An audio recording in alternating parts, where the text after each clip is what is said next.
Good evening, everybody. Welcome to another episode. I believe this is episode 15, if I'm doing my math correct, of Tomb of Annihilation.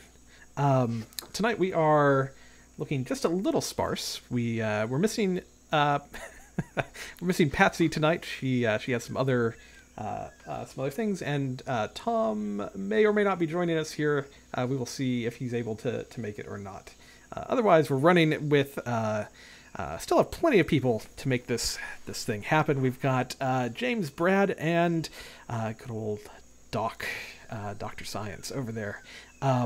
James, who are you playing tonight? Howdy, I'm James. I'll be playing Jarvis, the Triton soldier, barbarian, warrior with mud on his armor now. What do y'all? Indeed. Brad, who have you got for us this evening? I think this evening I'm going to play Boris. I like it. Where the hell did this guy come from?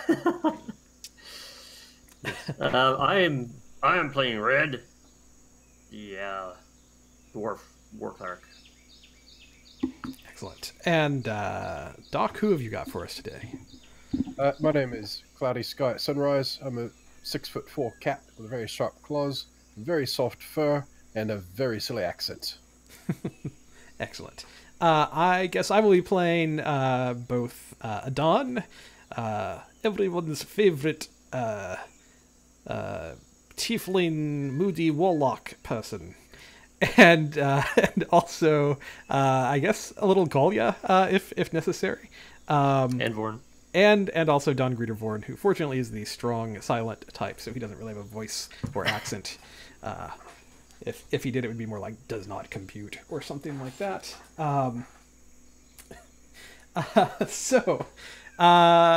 Welcome aboard, everybody. Let's just go over a little bit of what happened last time on our exciting journeys in and around Chult.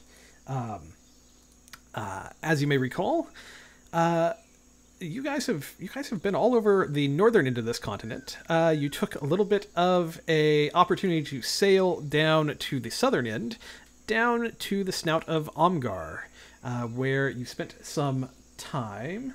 Helping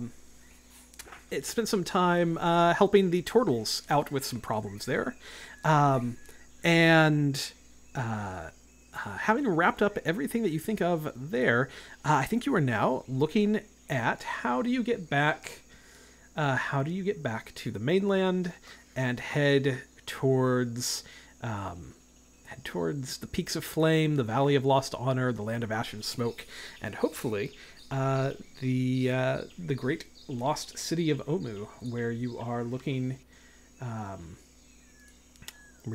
for Raznisi and possibly somewhere out in the jungle, also a guy named Artis Simber is out there, and a bunch of other stuff.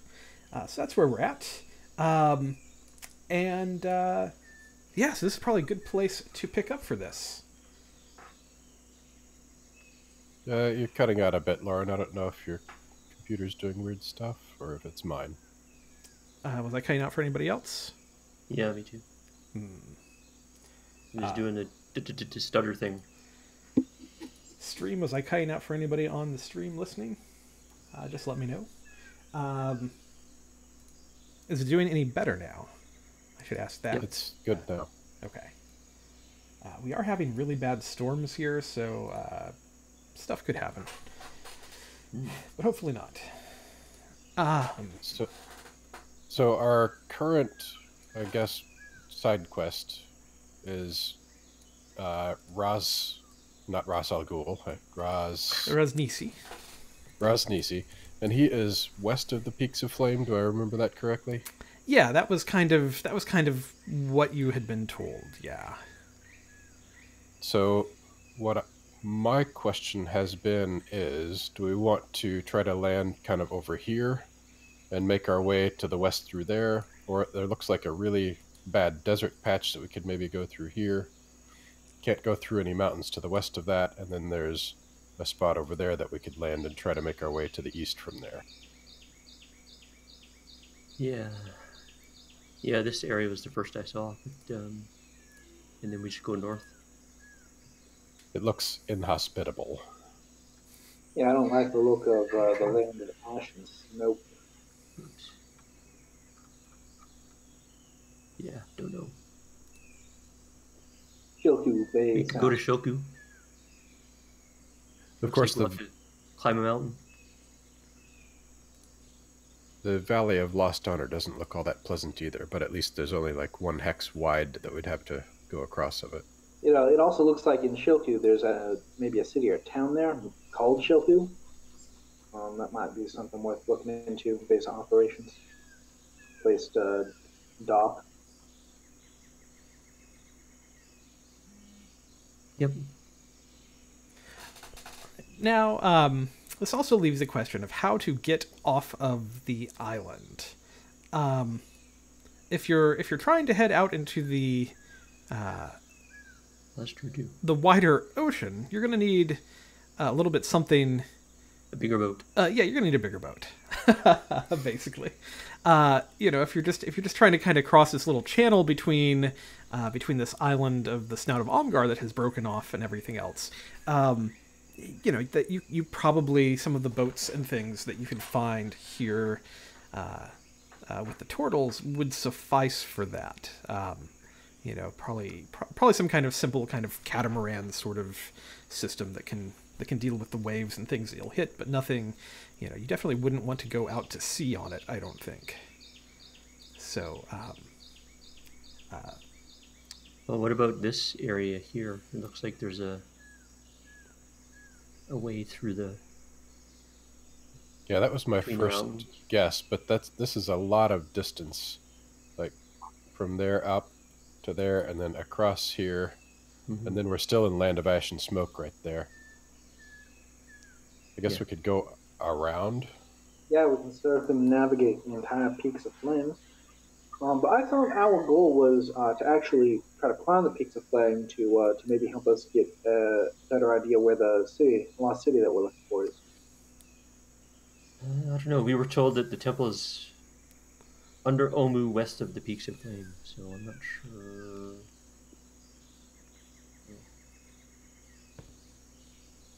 Well, if we don't want to wait for a bigger boat, we're going to end up having to just drop in, like... Oops, I have to hit the right button. We're going to have to just drop in over here, right? And then make our way up the coast on foot. Yeah, I mean, it's really just a question of how far do we want to go up the coast. Or we can just sail up the coast. But then we have to arrange a larger vessel. I mean, I'm saying if we basically sail like up and back Yeah. out and all around. Oh, I mean, I that was is, thinking just up the coast to this point. As I'd go opposed to along going with that. around, but yeah, just kind of 'cause that would keeping be probably out past like the pretty long breakwaters time. and stuff, but able to be close enough to shore if anything happens. You can be safe, kind of thing. potentially, and then go to shore, or like to camp, type of thing. I don't know how far we get. I guess it's not many miles a day, right? I mean, I guess maybe it gets us closer to the Peaks of Flame a little bit quicker, but we're going through the jungle or we're going through the Land of Ash and Smoke if we go that way. Yeah. Which if you want to do, we can do that, but going all the way around the mountain or going through the Land of Ash and Smoke, I think I'd kind of rather just go up the coast in the boat. But I will, if both of you want to go that way, I will acquiesce. See, I'm intrigued by the Land of Ash and Smoke either, but do Tritons dehydrate easy since they're used to being moist, or? Not particularly. Well, I can take care of that. That's true. Not pleasant, but I just, I don't want to go there because not pleasant. Mm-hmm. Fair enough. I guess we don't know for sure how long it extends either, though, right? So I am willing to go either way. So the spot where Red has marked is fine with me, or going up past that mine and up toward Ataz Ikulwasi through Valley of Lost Honor, that's also fine with me. Yeah. So if the vote is tied, then I will roll a die and figure it out. Well, why don't we find out if there's a ship around or maybe coming? Maybe there's like weekly deliveries or something. Yeah, if you're waiting for a larger ship, it's going to be roughly they get ships in reasonably often. It could be since you just had kind of a special delivery from your friends who brought you down from Shoku Bay. It could be upwards still of another week before another ship shows up here at least. It could be even a little bit longer than that if you're staying here. But once you're on a ship, you could conceivably have them drop you somewhere along the coast. So that is Well, that if is we get something a you ship, could do. we may as well go to Shoku, I would say. What about Samarak? That's not too far away, and maybe there's resources there that we don't have here.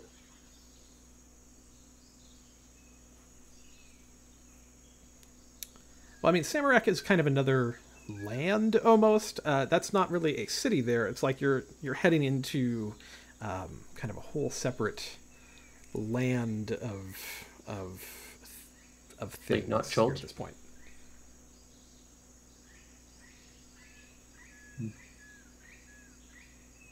And So, yeah. the other thing, if we're in our we could leave now in our longboat and conceivably bump into a larger boat. Don't have to wait around for a week.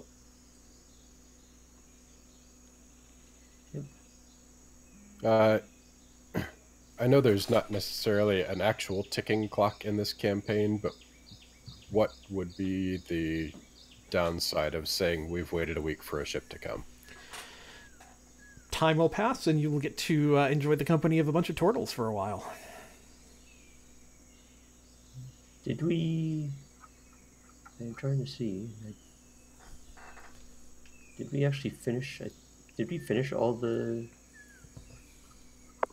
I think the reason rumors why on the island? I think we pretty much did. is we defeated the entire island. Yeah, pretty much. Yeah, Oh, yeah. We did the temple and the Sneeple and... Yeah, 'cause we did like 3 things last time. And figuring out the whole portal was probably worth a lot. yeah. So, Okay.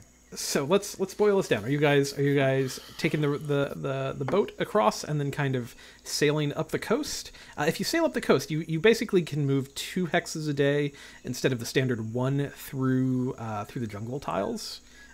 So that would be faster than traveling by land. Or you can wait a week or longer and see if a ship is going to come back to the Snout of Omgar to see the turtles, and if it does, if you can catch a ride on it or not.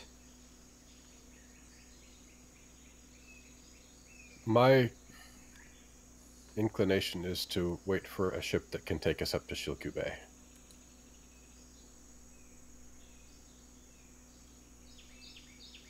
But I think that waiting will take less time than actually setting out in a coast-hugging boat.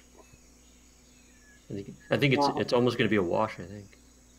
I think you're right, Sky, that a ship will get us there faster, but the last time we were on a ship, we got kidnapped. We also got an official license to explore Chult out of it. Yeah. Sorry, that was not in character.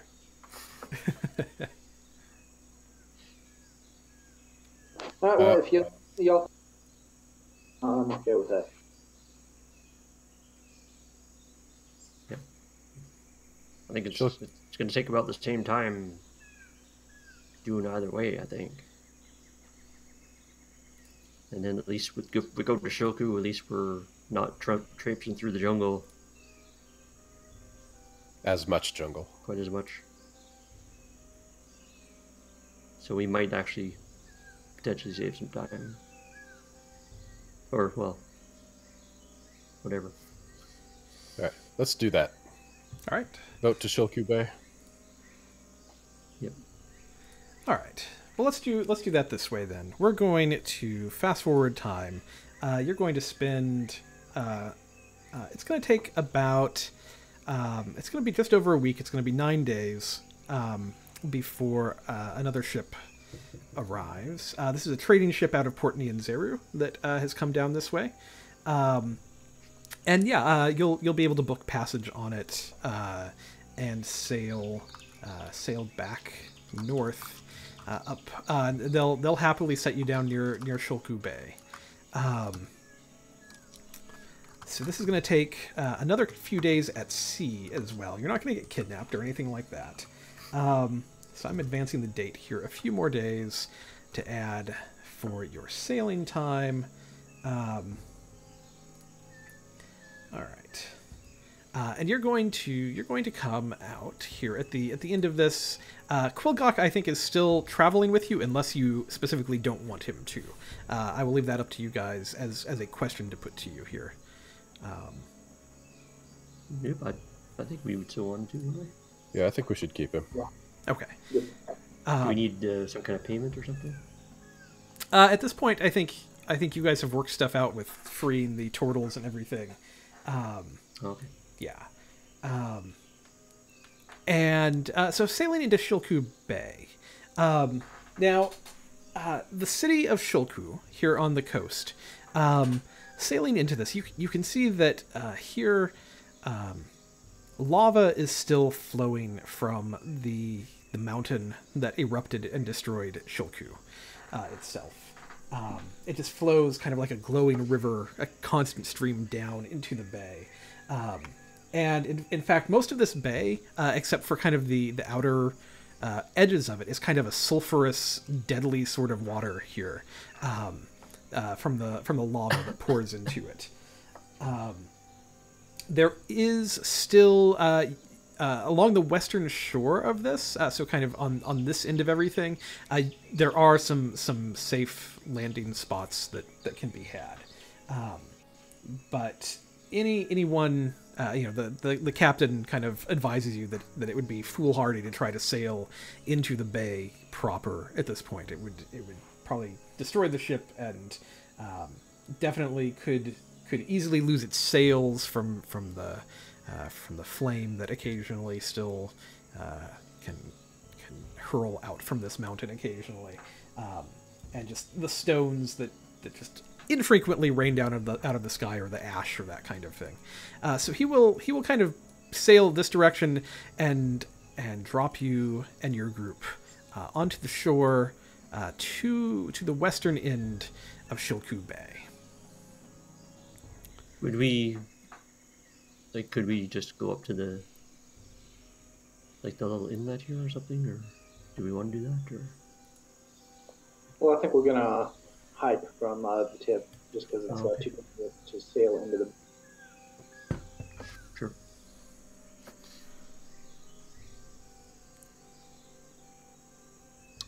Okay. So what is your plan? Where do you guys want to head? North. Yeah, I think we're going our way along the coast to the pass through the two mountains towards the Valley of Lost Honor. Yeah. And we could check out that mine along the way. Do we want to actually try to see what Ataz is? What's up there? What's happening there? Yeah, we got a lot to get through before we even think about that. But yeah, it's probably worth looking at. Yeah. Okay. All right. So yeah, we'll head towards that mine picture icon Okay. on the map. All right. We're going Hopefully to... there's not a death salad in there. Oh, that was kind of fun.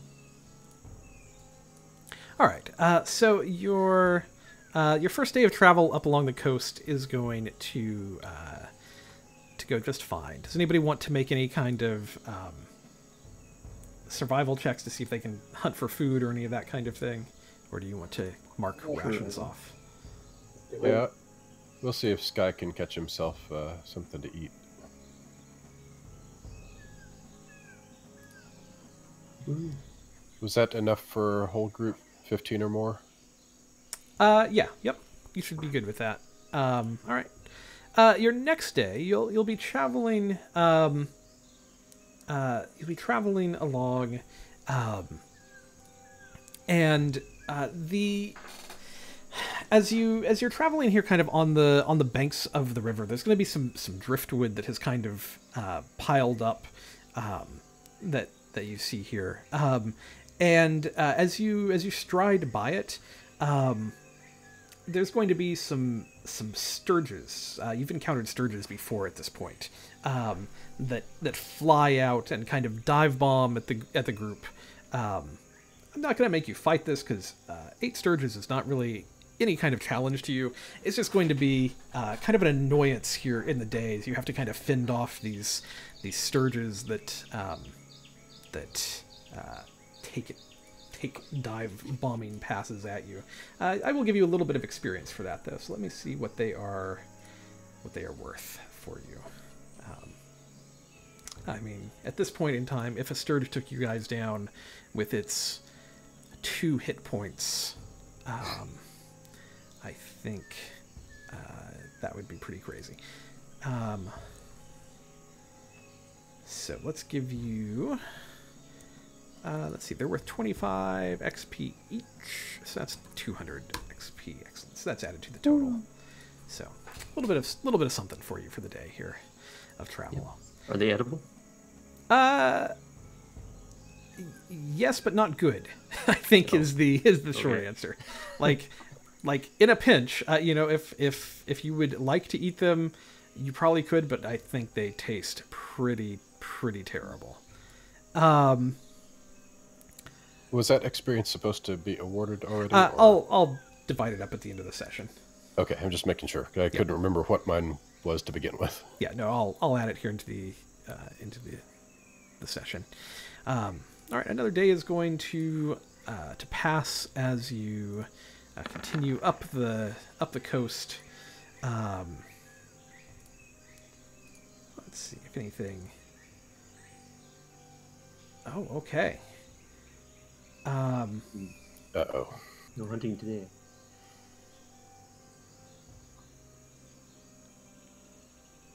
All right. There's no food here. Not a good day for hunting. Okay.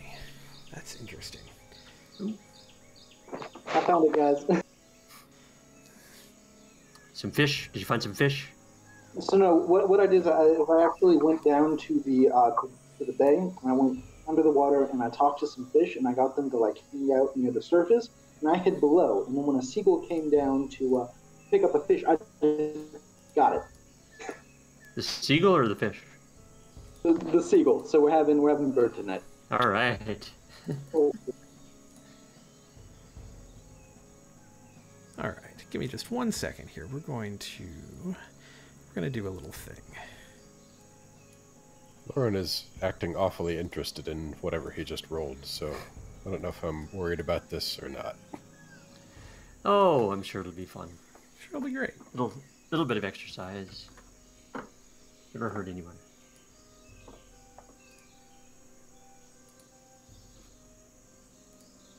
All right, let me just see. Little skirmish to keep your sword sharp.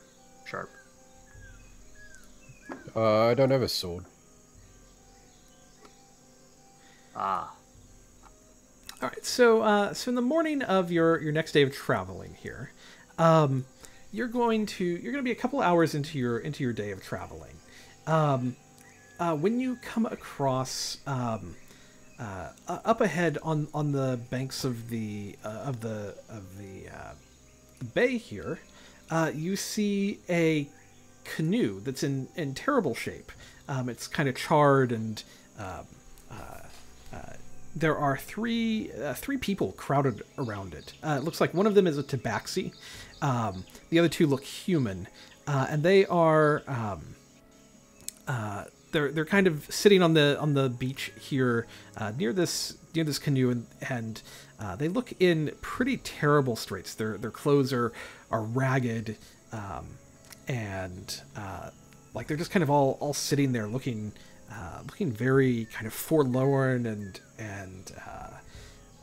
very out of sorts.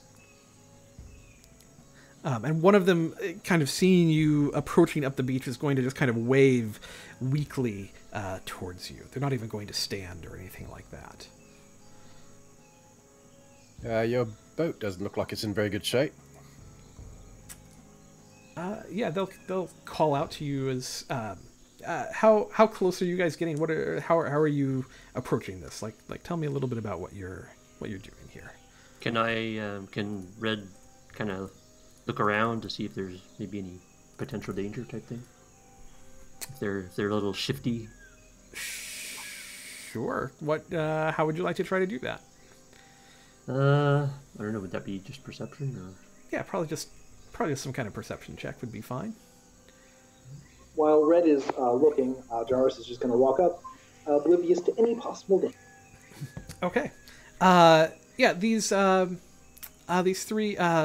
The Tabaxi is going to kind of weakly stand up, kind of pushing himself up off the dirt, off the sand, and he'll kind of wave at the group, and as Sky and Jarvis kind of greet him, Sky saying, "Hey, your boat doesn't look like it's in good shape." This Tabaxi is going to just kind of nod back. "We got caught in a storm out there." I can't do an Australian accent. Never mind. We're not going to try to do that. That's from the other side of Australia. That's the. Oh, you're from Perth. There you go.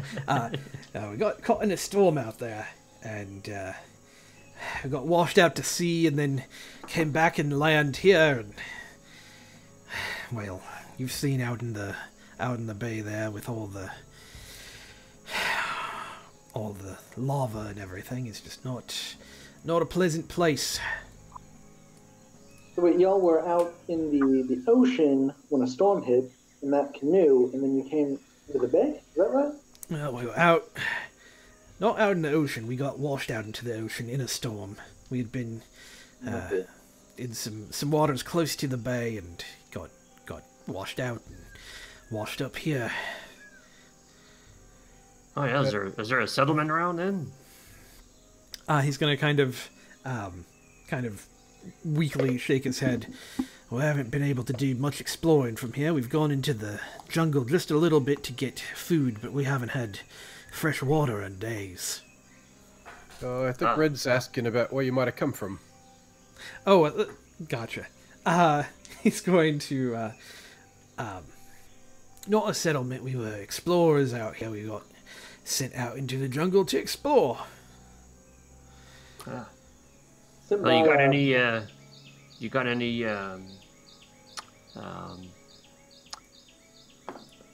can't remember the word right now. Water bottles. Canteens? Water skins. Water skins.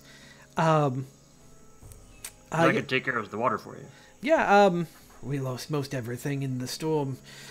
We have one water skin left. And he'll kind of motion over to the boat.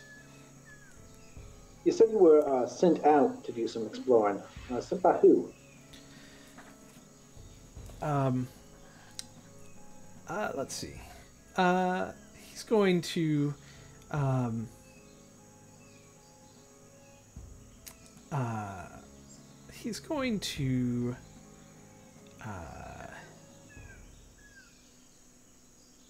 give me one moment here.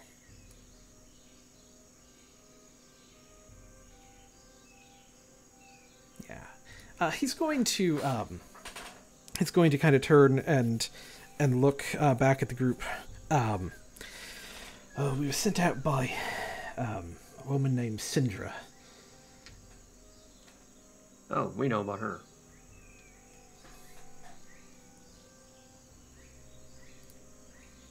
We're working for the same person. Well, I can attest that Umberly is a harsh mistress. Let me share some rations. I start to pull out some food to give these folks. I'll take out the. Yeah. All right. I'll pull out. How many people were there? 3? Yeah, there's 3 of them. I'll pull out 3 empty water skins, and I will cast Great Water to fill them. All right. Yeah. Excellent. So, how far down the coast were you traveling when the storm hit? Need my help getting back? Yeah. We had come out in Shoku Bay, and we're trying to sail around the coast, down by the Kobold Mountains, coming down. We had heard there was a dragon down this way here near the Peaks of Flame and the Kobold Mountains, so we are flying this way to see if our quest might have any answers there. Yeah, I think we saw that dragon from quite a distance off. Yeah, we did. About 2 or 3 weeks ago now, I think. Were y'all hunting the dragon, or just trying to track it? He's gonna kind of look at the others in the group. Well, we've been sent out here by Syndra we're hunting an item. It's called the Soul Manga. Perhaps you've heard of it? Sounds familiar, yeah. Yeah, we're trying to follow up on any lead that we can find. We'd heard there was a dragon, and dragons are sometimes pretty wise sorts of creatures, and they're pretty magical sorts of creatures, so thought that might be a place to start. There must be a few hundred people looking for this thing by now. Yeah, he'll shrug. Can't say how many there are out here. I know that they were trying to gather as many adventurers as they could, sending out many parties out here. Is it insight to see if I think he's being honest and forthright with us? Yes. Yep. I was just thinking that myself. Yeah, I mean, he's coming across completely normal to you.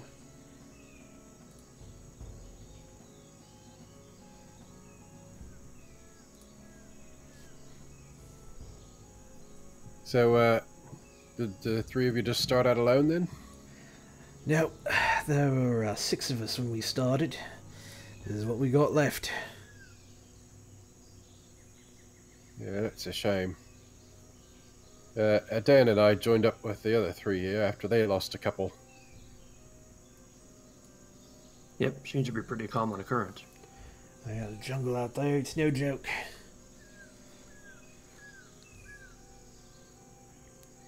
And as you create all this water for them and hand out the water skins, I mean, they're just going to begin guzzling this stuff down. They have not had fresh water for days at this point. They've basically been foraging the best they can. Water has been the hardest to come by here. Well, we were making our way deeper into the jungle. If y'all think you're fit enough to travel, you're welcome to come with us. We don't have a boat with us that we can take you back to your home.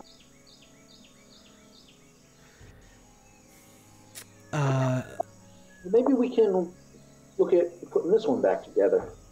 And I want to. Can I do a intelligence check with my carpentry proficiency and see if their damaged boat is salvageable? Yeah, I think that's absolutely a thing you can try to do.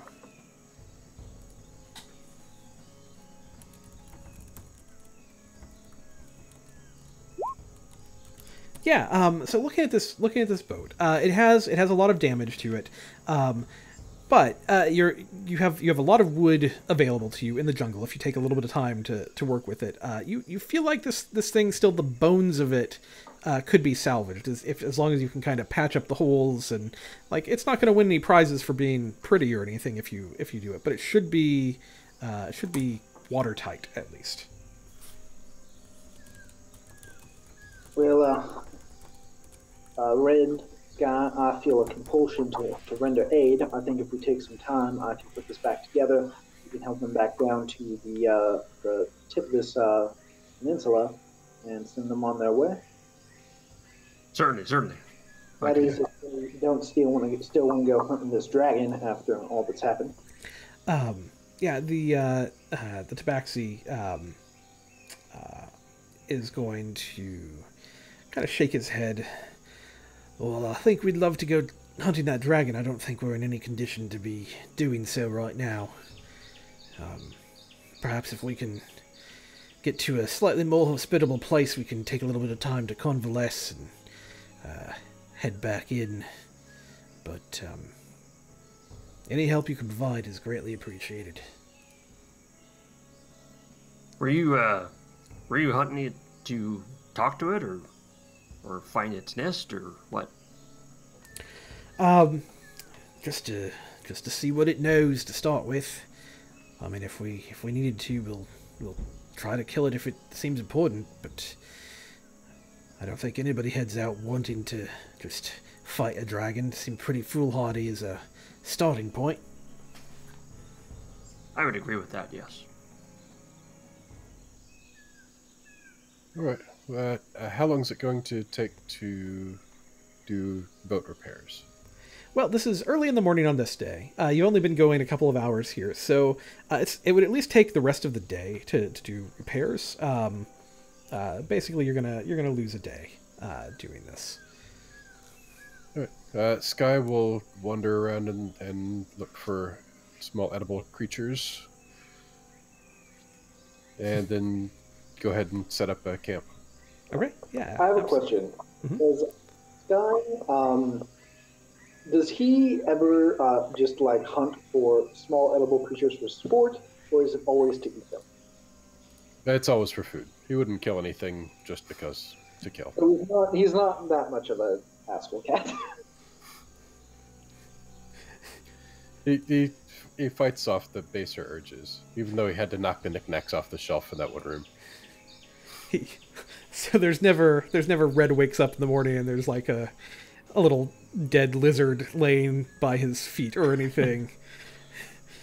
Oh, thank you, Sky.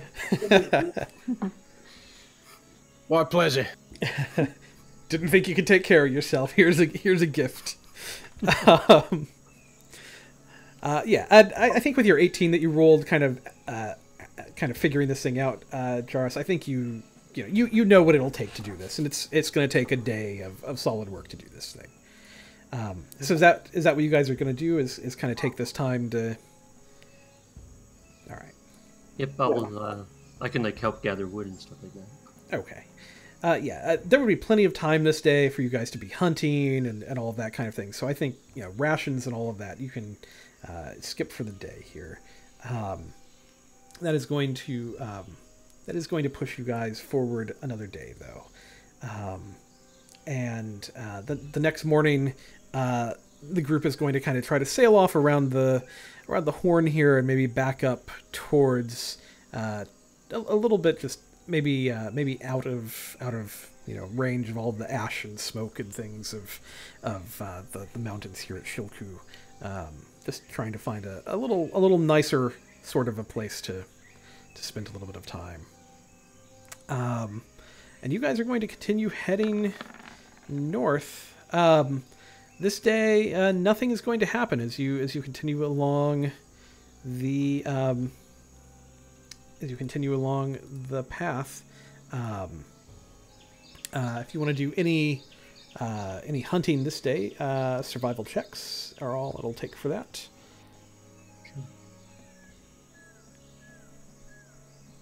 All right, yeah. Red, you find enough for everyone to be able to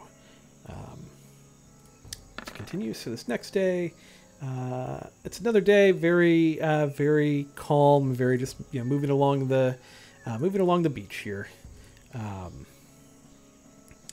Let's see. I'm gonna say that we're gonna go another day.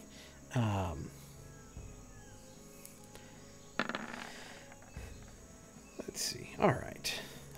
Your next day of travel is going to bring you kind of to the northern end of Shoku Bay here. There's a mine that has been marked on your map that is north of you here. If that's something that you want to try to do. that's just something to keep in mind here. Well, I have to admit to some curiosity. Yeah, I think we're going that way anyway. Let's check out the map. Yeah. Okay. At least see if there's a camp there, maybe. Okay. Well, on this day, as you're traveling, in the morning, overhead you see flying kind of off over the mountains in the distance. Close enough to they fly in your direction, but not at you. But you're going to see. Let me see here. Let me see if I can pull up a image of them. You see some Pteranodons. These are flying pterodactyl-esque reptiles. Their wingspans are probably about 15 to 20 feet. And they're kind of out over the bay, kind of trying to do some hunting. There's not a lot of good hunting out there, but that seems to be kind of what they're doing. And you see 5 of them flying in the air. But they're not going to bother you unless there's anything you want to try to do with them. I don't think so. All right. Let sleeping dinosaurs lie. Asa would have tried to ride them, but... All right, so you guys are going to camp for the evening. Let's see. Quilgonk has deadly treasure pinned somewhere. Let's see. You guys probably are able to build a little campfire or something here on the beach. Who is keeping watch? Like, what is kind of the order of watch and things for the evening? I can take the first one. So we have 6 people, right? You do. Plus, you've got a Dawn Greeter Vorn and yeah. We can just leave Dawn Greater Vorn on watch all night and tell him to wake us up. That's actually a good point. That absolutely could be done. So that's probably the best thing to do. Unless anybody wants specifically to take a watch, or if there's anything. No, I think Red would just out of habit do a watch. Okay. All right. So as everyone is kind of settling down for the evening,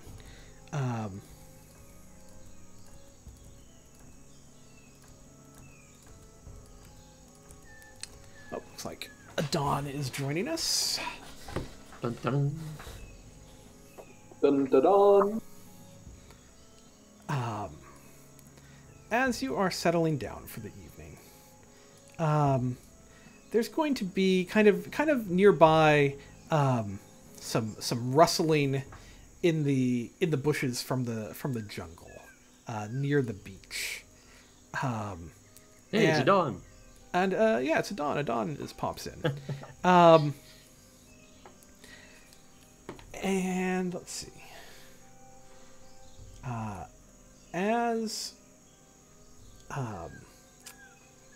Let's see, passive perception. Let's see how everybody's looking.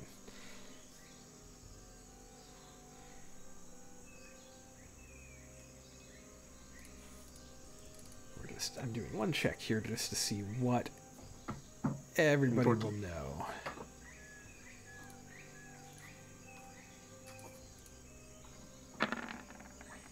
All right. Yeah, there's just kind of this brief moment where 14 is the highest in the group. Hey, Tom. There's a brief moment here, just where you hear this rustling, but there is no time to prepare or anything, as out of the jungle come tearing a pack of Velociraptors. So I need everybody to roll a little bit of initiative for me. Wow, that is a pack. Yeah, it is a Just large. in time for some. Yeah, it is a large pack of Velociraptors. Hey, Tom. Hello, sorry I'm late, guys. Sweet. I like how your facial hair has changed over the last 2 games. I think it's just the lighting. I did trim it when I shaved my head.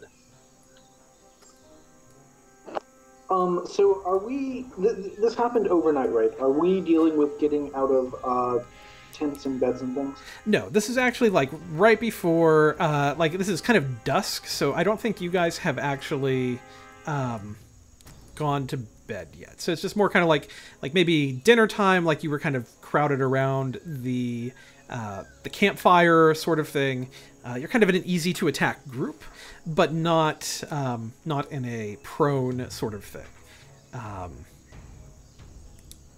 So these creatures, basically, you just don't get any attack as they come charging in, and we're just going to go in order. It's not a surprise attack. They have enough distance to cover that it's not a surprise, but they close in before you can do any, fireballs or any of that kind of stuff on top of them.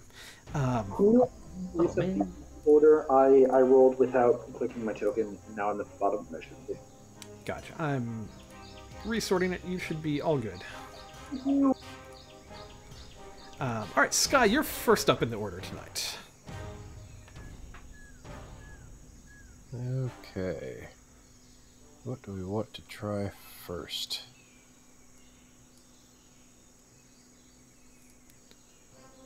Red, remind me, while Sky is thinking this, remind me what your aura does. That's just to see how close people are, just for like Okay. healing word and stuff like that. Okay. Some stuff is 30 feet, some is 60, so... I always keep thinking you have like one of those paladin things that gives everybody advantage or something like that. But you don't. No, sorry. I mean, I can just turn it off. Just use it now and then, so it's not confusing. No, it's fine. That's all I was thinking.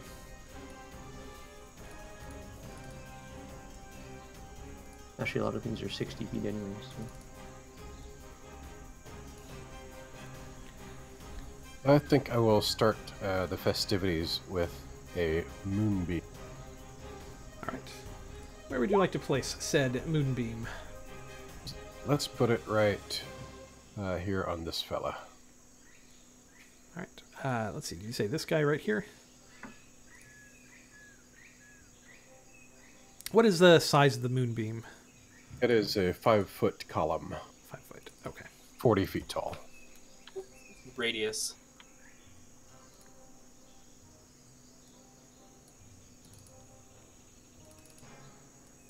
Oh, 5-foot radius, yes. So 5 foot 10 radius. feet, 10 feet diameter. Gotcha.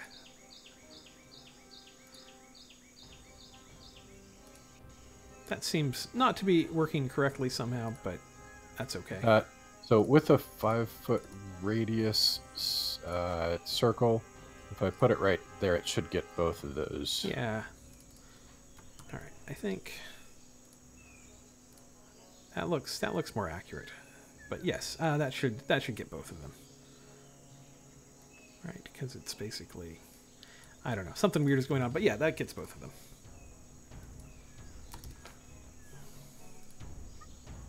I don't know, maybe the scale of this thing is off. All right. Anyhow, yeah, you get both of them in it. They need to make a Constitution saving throw. Is the short answer with this.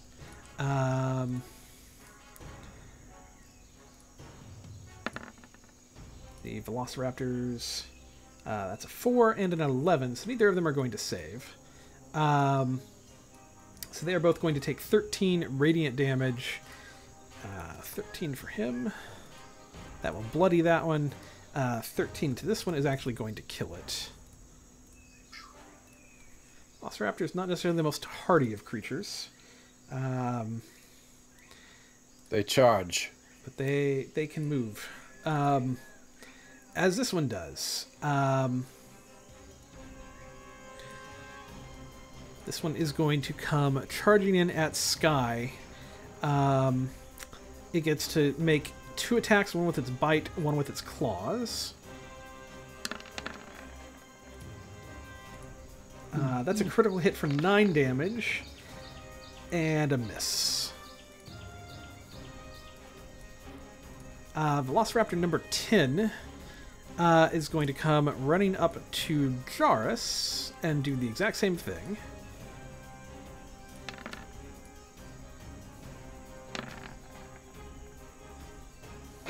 A 15 does hit. Okay, so 5 damage. You do not take half yet because you are not raging.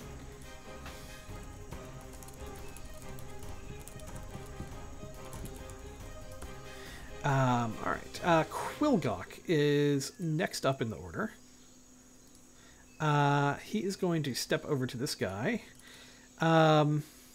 And I think he will try to hit him with his quarterstaff with a two-handed attack. 16 will hit for the 8 damage. For some reason that rolled to me, not to you guys, but that's what happened. You can trust me on it.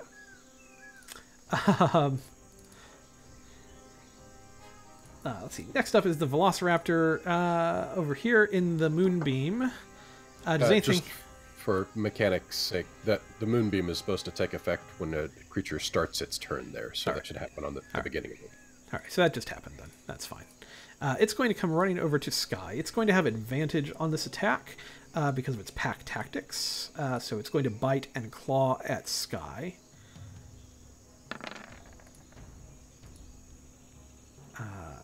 So let's see. That is a 22 and a 14. So the 22 will hit for 3 more damage to Sky. Velociraptor number 3. So let's see. It's going to come running up to Red, kind of avoiding the giant dinosaur that's pinned up over here. Kind of staked out. Deadly Treasure's kind of on a little bit of a lead here, so this Velociraptor is going to bite and claw at Red.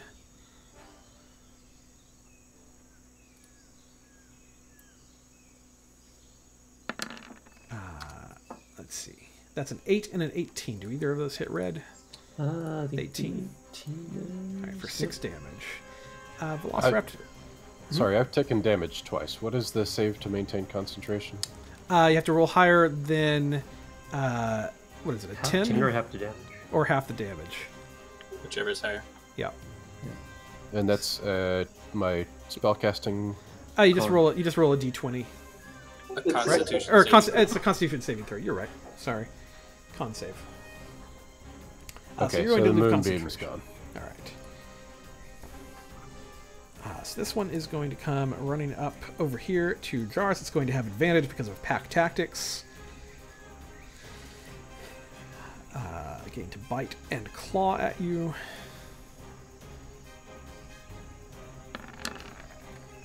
Let's see. That is a 17 and a 15. Do either of those hit? Both of those hit. All right, so that's 12 more damage to Jarvis. It is Jarvis' turn now. I'm assuming raging is about to occur? Not exactly. Jarvis is going to start by taking his glaive and attacking the first guy that ran up to him. Mm-hmm. It's an 18 for 10 damage. Absolutely. That will hit. And the next, I'm going to use my action surge and sort of turn around, spinning my glaive in the air. These these intricate spin bow staff forms, and then finally snapping it into the point in the direction of Sky, and announcing. One moment, what is it? Raoul Kofe, casting Gust of Wind up in his direction. So for 60 feet. Here and here I have 10 feet. It's a 60-foot cone. Northward is difficult terrain to move through that, and also on the start of these guys' turns, they're going to have to make a saving throw or be pushed 10 feet. Okay. And I'm assuming that also will apply to Sky as well. That is correct. It does apply to Sky. Yeah. But you're purposely trying to keep Quilgok in a out of the cone? I'm trying to keep both. It's 10 feet, so I can't get both close. Gotcha. Okay. I see what you're saying. Yep. All right. All right. in that case, Velociraptor number 13. He's going to come running up over to Jarus with his multi-attack. That is a 16 and a critical. So 7 and a total of 13 damage to Jarus. Adon is up. Sure. Adon gonna, oh hell. And on his bonus action, he will hex this thing. Mm-hmm. And then he will run up.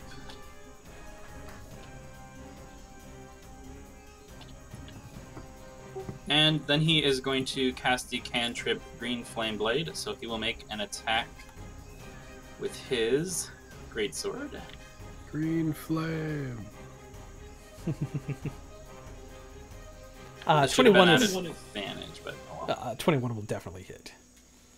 Cool. So then that's going to kill this one, in case there was the- any question. And the second one, hold on, let me read Hex. I think it's on an attack, not on damage.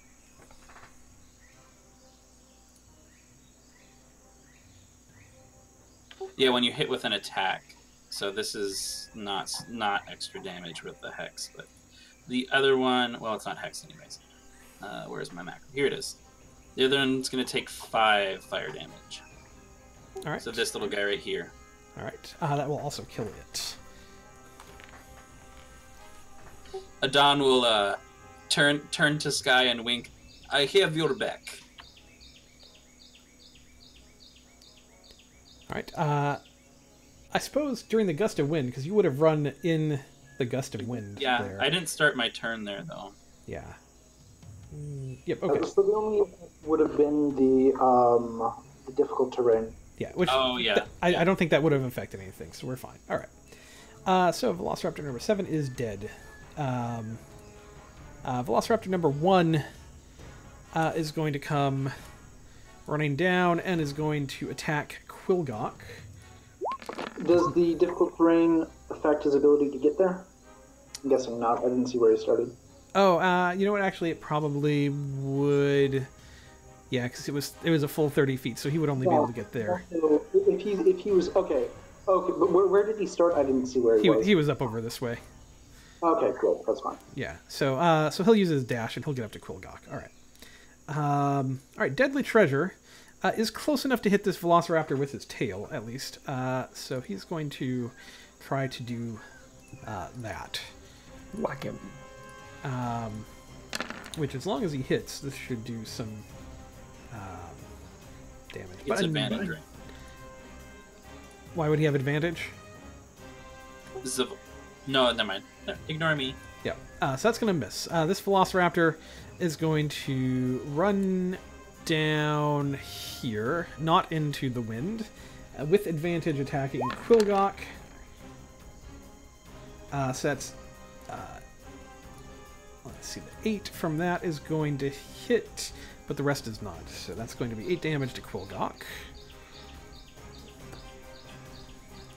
Red is up. Yeah.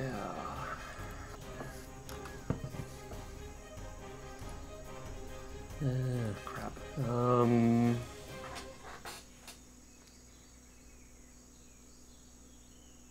I'm going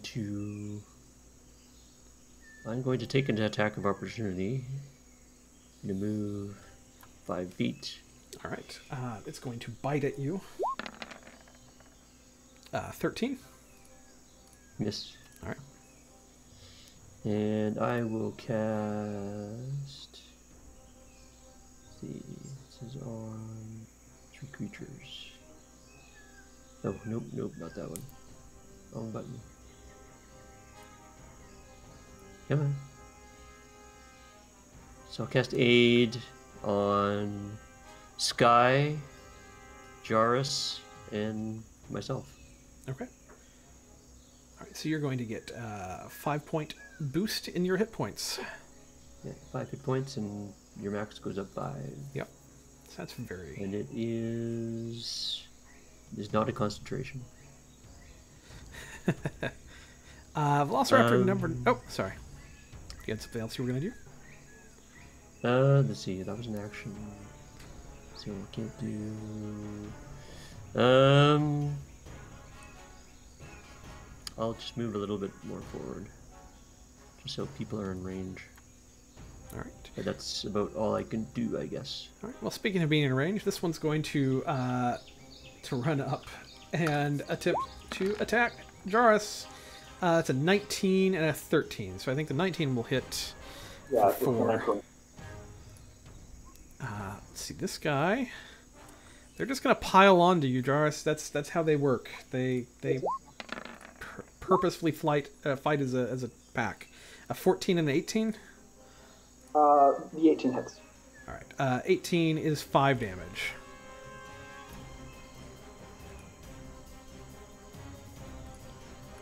Let's see. This Velociraptor is going to run up to a Dawn and attempt to do some damage to him. 23 and a 16.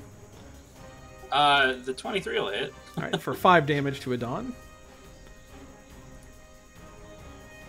Let's see. I think this guy's going to do the same thing. He's going to run up to a Dawn as well. More biting. More claws. He has advantage, so an 18 or a 16. 18 hits. All right, that's going to be 4 damage and another con save. You're gonna drop hex your move. your hex. All right, Galia is finally up. Sheesh. I guess she's going to come over here by Jarus and start trying to kill some stuff. Jarus, how many hit points do you want? Do you want her to give you some lay on hands, or do you want some of these things dead?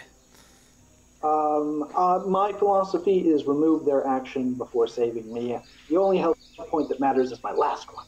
All right.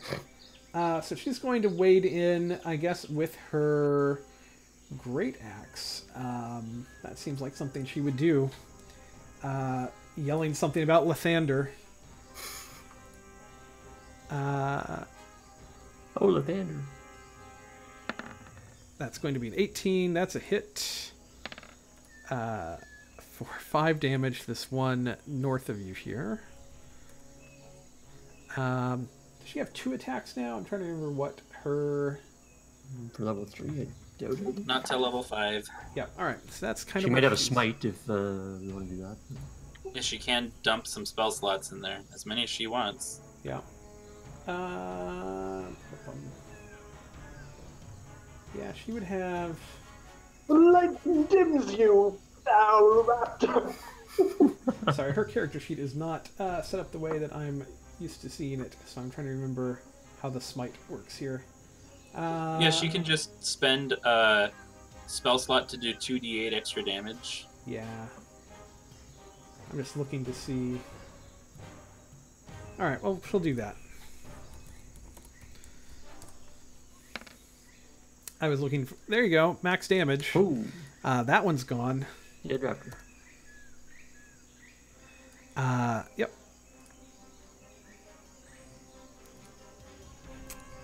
Dawn Greetervorn lumbering his way over. Let's see, I think his move is 30. Yeah, okay. So that's as good as he can get with his move currently. He's going to step in, and he gets to make 2 attacks with his fist. My bet is he only needs 1. If he hits. 14 will do it. Actually, the 10 misses, though, so he's going to swing again. But the 14 damage would definitely have done it. 13 will hit, though, and that 12 will also kill this raptor. Good boy. All right. Next up, Sky. I think the southern group is pretty well taken care of with 3 of us on them, so I'm going to stick with Adon and Wilgok up here. I'm going to have you to make a strength saving throw at the beginning of your turn. That's right. That's a good point.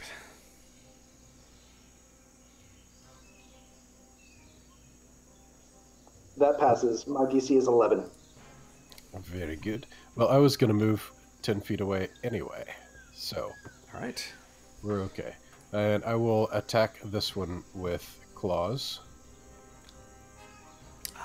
Very much so. Your claws rend the flesh of this creature. So that's 5 slashing, and then I'll use the bonus action, since that was an unarmed attack, to attack the same one again. Excellent. 12 is actually going to miss. Their armor class is 13. So, this one is dead. So nothing there. This one also is dead. This one somehow did not get its... it's going to move through the... He needs to... He's in the strength saving throw. 10 is not going to... So he gets pushed back 15. And then, yeah, he gets pushed back 10 feet, and then he has difficult terrain trying to run back up that way. So he can get here. Okay. Quilgok is up. Quilgok is going to... he's just going to use his quarterstaff again against one of these guys. That's a miss, though. Velociraptor number 6 is dead. This one is over here with Deadly Treasure. It's going to take the opportunity attack and try to get away. Let's see. That was a poor choice, as the tail just... Wow. Yeah. Well, in fairness, it is farther away from Deadly Treasure now. That is true. Yeah, it is now somewhere down here. All right, this Velociraptor is going to take its attack at Ajaris again. Claws and a bite with advantage still. It's a 22 and a 17. Both of those hit, and I am unconscious. Okay, 10 damage. I need you to make a death saving throw, sir. Oh, as you drop down, this one is going to move over here, by the way. I use its move action. All right. Jairus, death saving throw, please.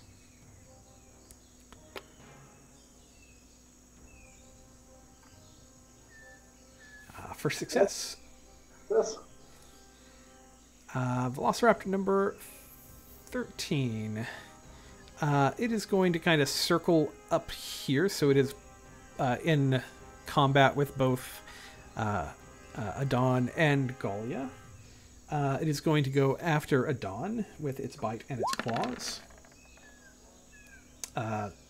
8 more damage to Adon. Ow. Adon, your turn. Alright, give me 1 second.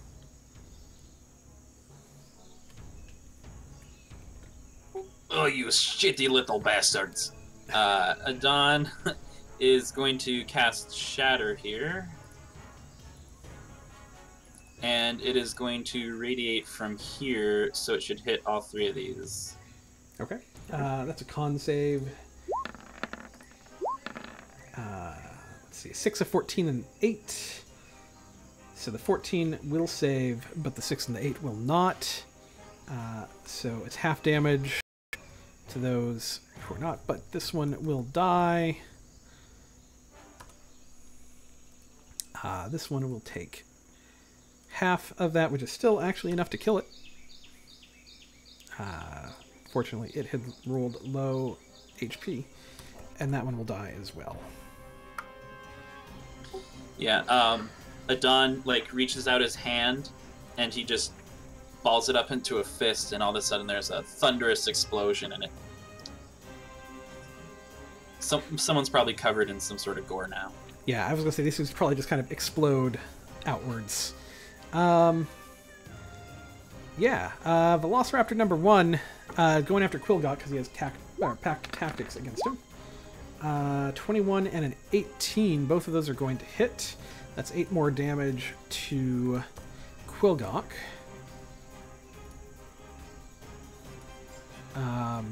Deadly Treasure. He's going to be able to move just enough on his kind of tether to get over to this guy. And he's going to try to whip it with his tail. 17 will do it. That's going to kill this one.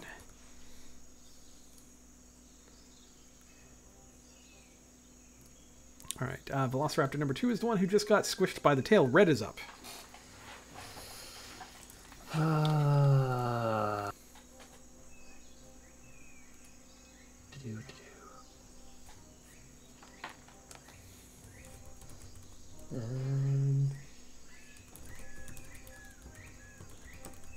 I am going to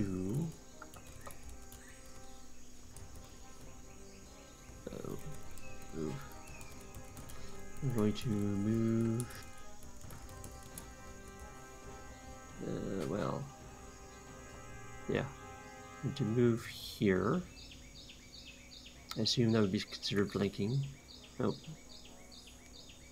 Yeah, you're flanking with Vorn. Yeah. I am going to do a. Yeah, is this going to work or not? Hey, it's actually working. This is for Jarus. So that is a bonus action. And as an action, I'm going to attack this dino guy. Everything's normal. And of course I miss. Yeah, that is going to miss. But Jarus is up with 9 health points. Oh, actually I had advantage on that. Oh, you did? Roll with Yep. advantage. Roll 20 plus 1. Nope, never mind. All right. Let's see. This one is dead. Your attack bonus is 1? Strength. Oh, no, plus 3, because it's proficiency as well. But that still wouldn't matter. Still wouldn't matter. All right. This one does not have advantage, but it is biting and clawing at Adon with an 18 and a 12. The 18 will hit. 5 more damage to Adon. Shitty little biters. Galia.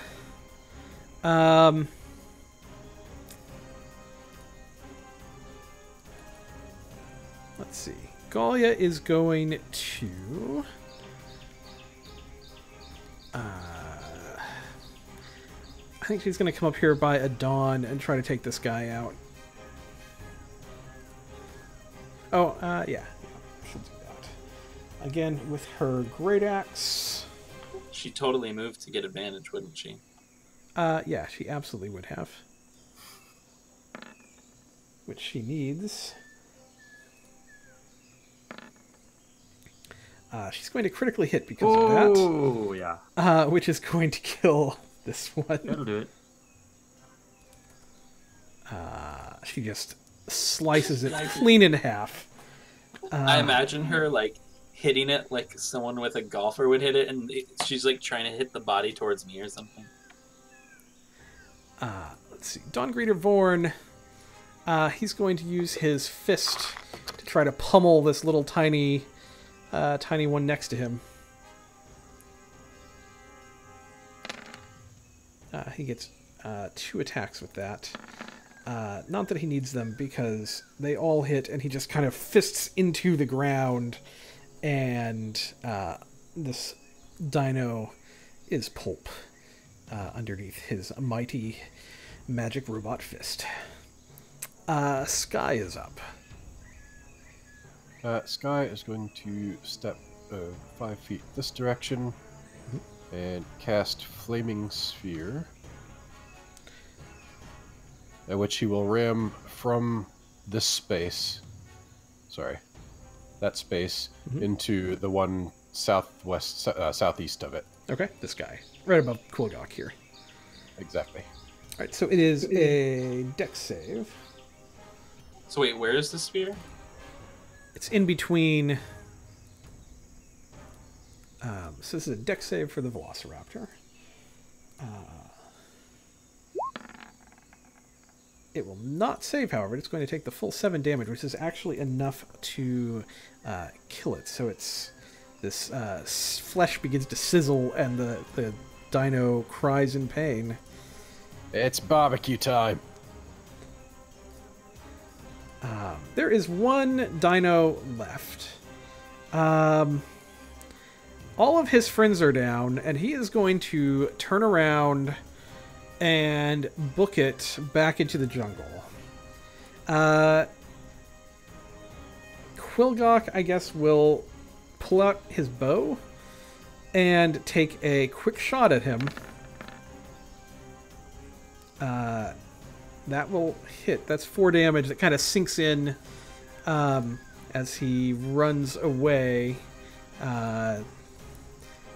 Technically, he was able to get another 20 feet beyond that on his turn. I just ran out of map to put him in. Does anybody else want to chase after them, or are you guys pretty well over the dinos? Adon will shoot it. Okay. Jarvis would also like to attempt to do something. Quickly getting up and assessing the situation. Mm-hmm. He sees the dinosaur running and not wanting to let some really good meat get away. He turns and runs at it 30 feet and pulls out a coconut and tries to nail this dinosaur with the coconut. Okay. Make an improvised attack. Okay, and where is... I have a button for this. Improvised weapon.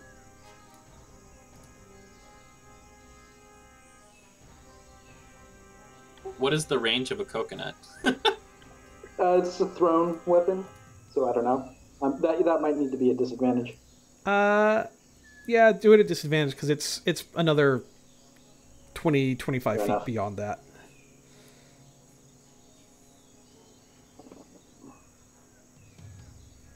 One second. So I'm just doing a second normal roll. Sure. So That's enough, 16 though. and 15.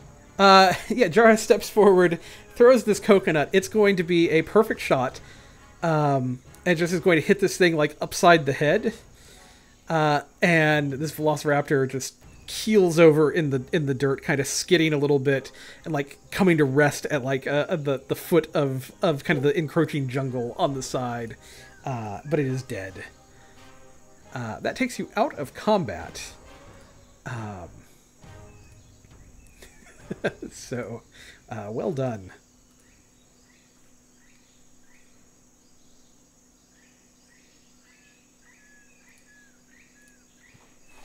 What would you guys like to... I have a character. I want to really quickly revisit that statistic about sharks and coconuts and what kills more. Mm-hmm. And I just want to mention that if we were to take that statistic and also account for the measure for the number of times that a coconut tree is shaken versus a shark is shaken, I think that we might have a different outcome for that statistic. That's fair. So now it's time for our long rest. So, what did I miss? That's a good question. We need to go back to the main map of Chult and show you where we are now. Yeah. Let's do that real quick. We'll catch everybody up on where we are. Where do you think we are, Adon? No. So, over here in Shoku Bay, the northern end of Shoku Bay, that's where the group is currently. And we ran across 3 other adventurers who were sent by Syndra, who had small boat problems. We repaired their boat and sent them on their way.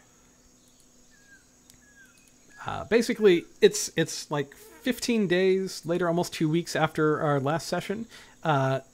Everyone waited at the Snout of Omgar to catch another boat and wanted to set down here in Shilku. It's kind of a active volcanic bay that has been pretty well destroyed, so kind of had to get set down kind of right on the very tip of the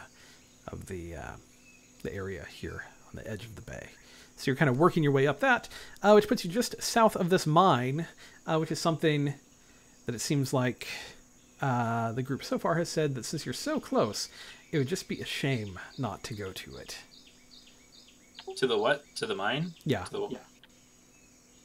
Yeah, just to see what's going on. Yeah, there's a camp. Maybe we run into a strange creature and get good treasure. It could happen. Definitely could happen. So, long rest, and then we move out? Yeah, go ahead and take a long rest. Yep, so... Or do you want to roll for another random encounter overnight? No, I already rolled for the encounters. We already know if something else will happen or not.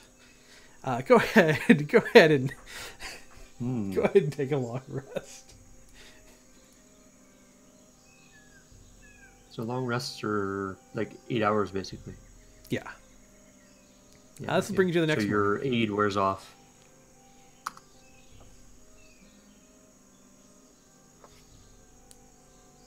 No more aid. So I didn't get a chance to roleplay this at all. Adon is going to like pull out some stuff and look over it. Basically, the stuff he got from the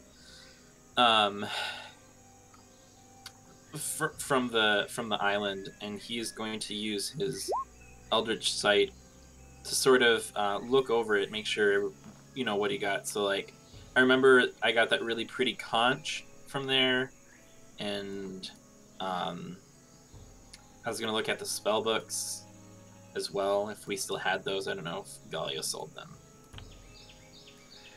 Let's see here. Let me see. Yeah, the conch itself is it is indeed magical. It has evocation magic that you get under detect magic off of it. You cast fireballs? Adon will inspect the conch. Is there something I can do with it? I guess I'll spend an hour with it. If it... Yeah. This conch, it has... let's see. It has a single use to it that you can do. It basically... If you blow on the conch like a horn, it has a single use of basically the tiny hut spell stored inside of it. Okay, I can use it one time then? One time. Yep. Oh, okay. Yep. And yeah, that's what will happen. Just as a note, when you use it, the conch is going to disappear. So like that is... like, that's not necessarily something you would know at this point, but it is something that will occur. While Adon is spending an hour with this conch, Jarvis is going to walk up to him and say, "You're blip, bloop, blop." And you know that to be, you understand that to be. Before you mentioned that he spent some time somewhere to pick up his language. Where'd you go? Just curious. He'll like sort of snap up out of his reverie, hearing you speak Primordial, and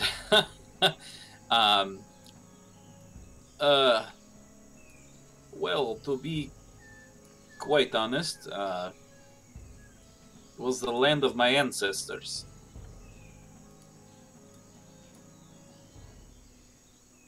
And he'll like sort of, you know, like play with his horns for a second. I don't quite know exactly where your ancestors are from. Right. Well, I spent some time in the city of this.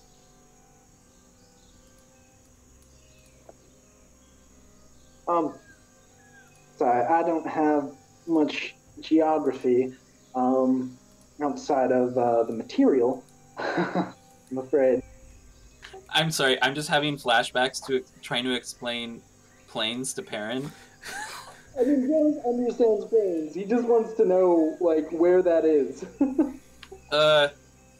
It is in a Ring of Hell. I guess that's, okay, well, fair enough. It's, I worked with an ancestor, lots of business with the Plane of Fire. You were actually there? Oh, this is all in Primordial. No. Sorry, Okay. sorry. I guess. Well, what were you doing in the Plane of Fire?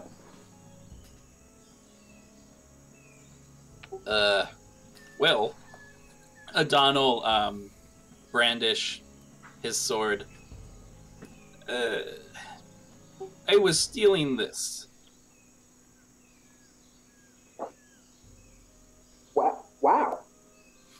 That sounds like quite an adventure. Well, the things you do for love, eh? Things you do for love, like, sure, I guess.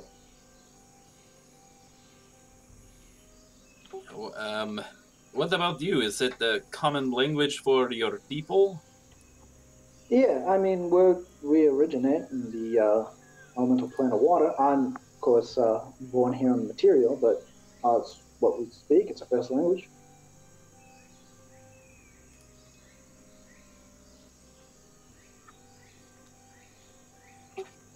So, I am...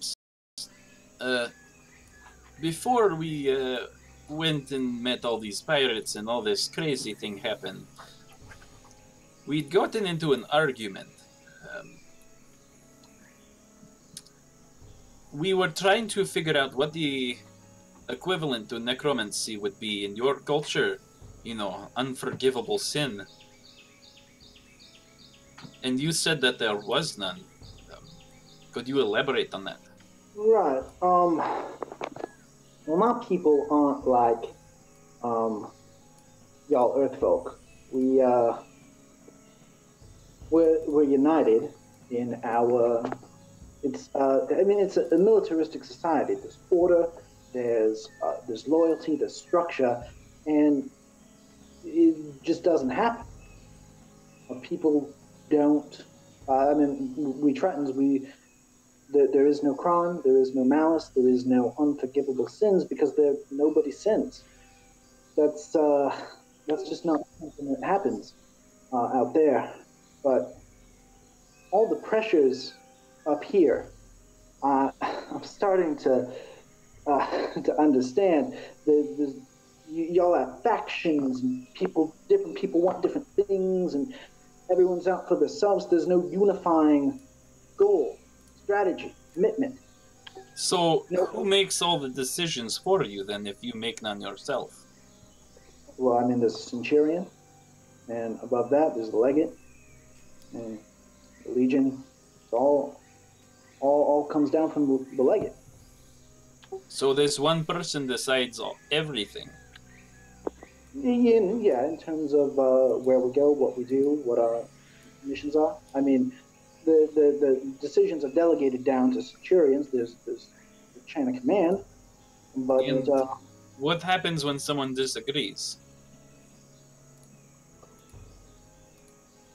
I mean, there's debate among centurions and there's advisors to the legate, but I mean, I've never. I was a small fish when I was there, so I never really saw that. But when the legate makes the decision, when the centurion makes a decision, people follow the decision.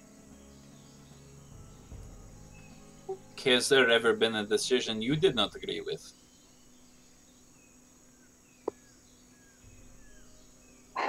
Well, I guess you could say that. Is that why you are not in the water now?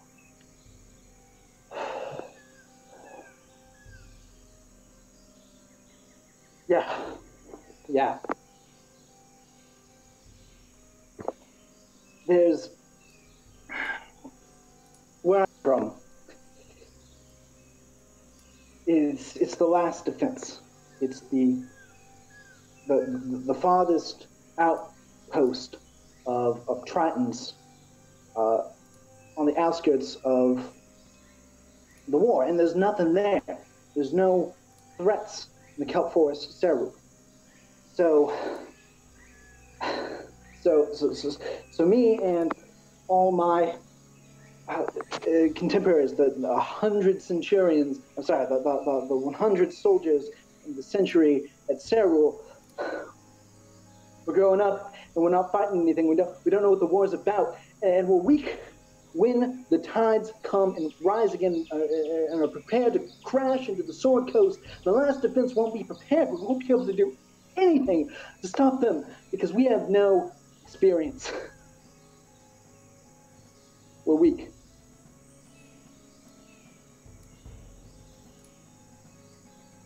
So you came to the place of the Earth folk to get power. To become strong, yeah. So that I could do something when the tide rises again.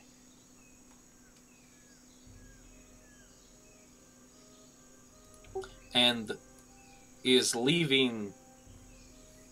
Well, I have seen armies before. I have heard of desertion is what you did the same thing. Yeah. That's war and oath. To obey my centurion, to stand by my brothers, to give my life when needed. And yeah, I'm a deserter. Is that same as unforgivable? You know, I don't know. Are you ashamed?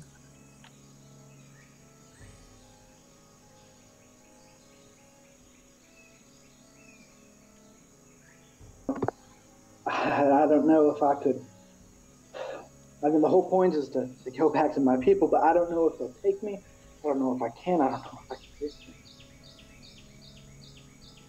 But once I'm strong enough to make a difference, I've got to go back, because that's where the war is. So there is war going on in the water beneath us right now. Not so much here. I mean, you saw the temple. There's threats here. You saw the dragon turtle. Well, I mean, you didn't see it, but you know about it. The Cerebral doesn't know about any of it. They're completely ineffectual. I mean, I guess coming here has proven that I need to be somewhere. Someone needs to be here to deal with the threats that got by us.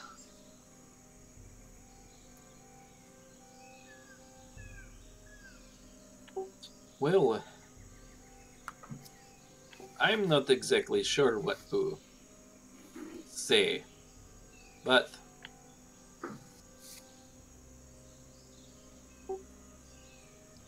you're welcome here. I mean, I don't think what you did was wrong necessarily.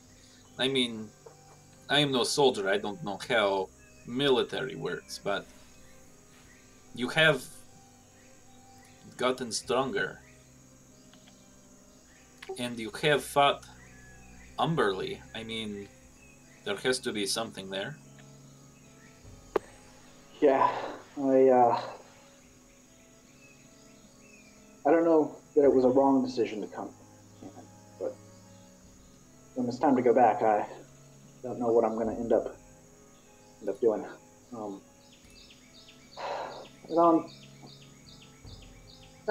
Thanks for asking.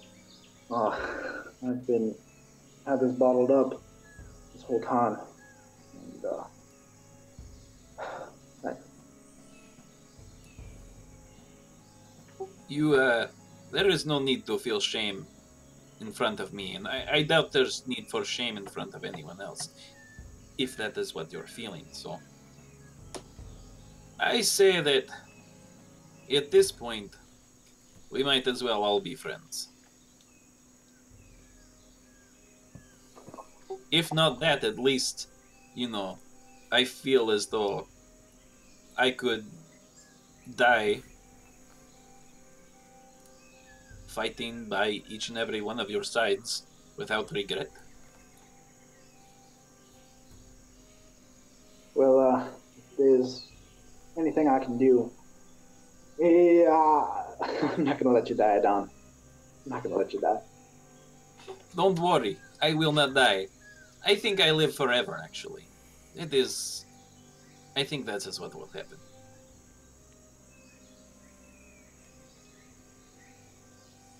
As Well, the DM smirks. Don immediately dies tomorrow. In the words of Barney Stinson, challenge accepted. well, I think we should be heading north. Enough gabbing. Got a lost city to search for. Yes, that will be interesting, to say the least.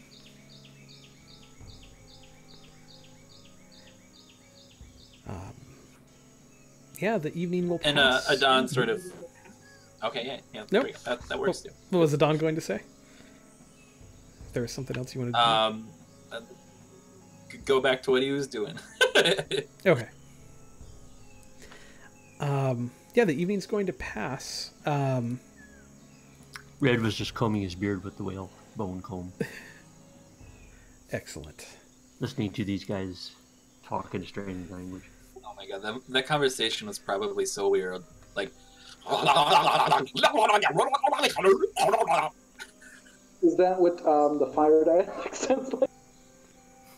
I don't know what it sounds like. I always imagined it was like the sound of like a jet turbine, just in different pitches. Joe is making like dripping noises and like occasionally like a.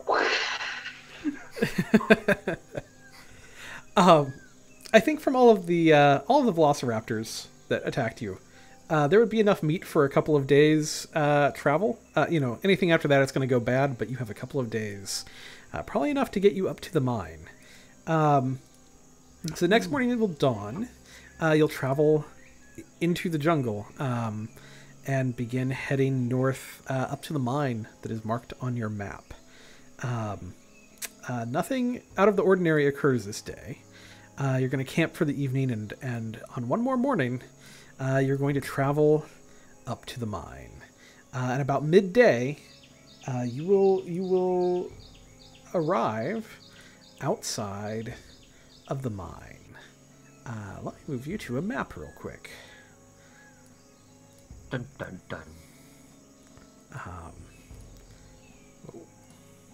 As I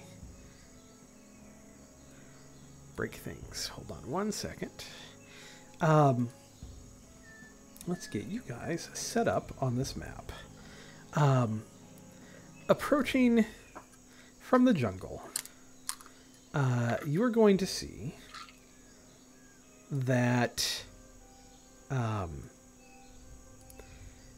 this mine has a couple of buildings outside of it. It's built into the edge of the mountain, obviously.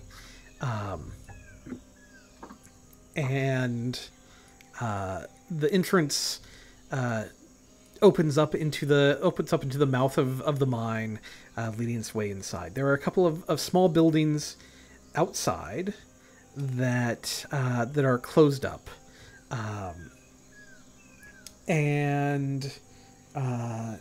you are here and ready to potentially explore this place if it is something you would like to do. What I think we should do is, before we get into that, we've been going almost 2 hours here.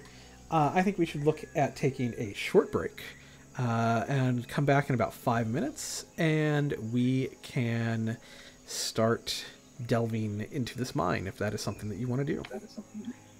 2 hours? I feels like we just started.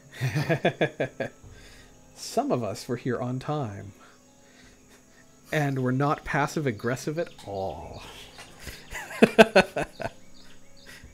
I'm kidding. It's all What? no. It's all good. Boy. It's all good, Tom. It's All right. Well, we will be back here, everyone, 5 minutes or so. Thanks for watching, and we will see you shortly.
Hi, everybody. We're back.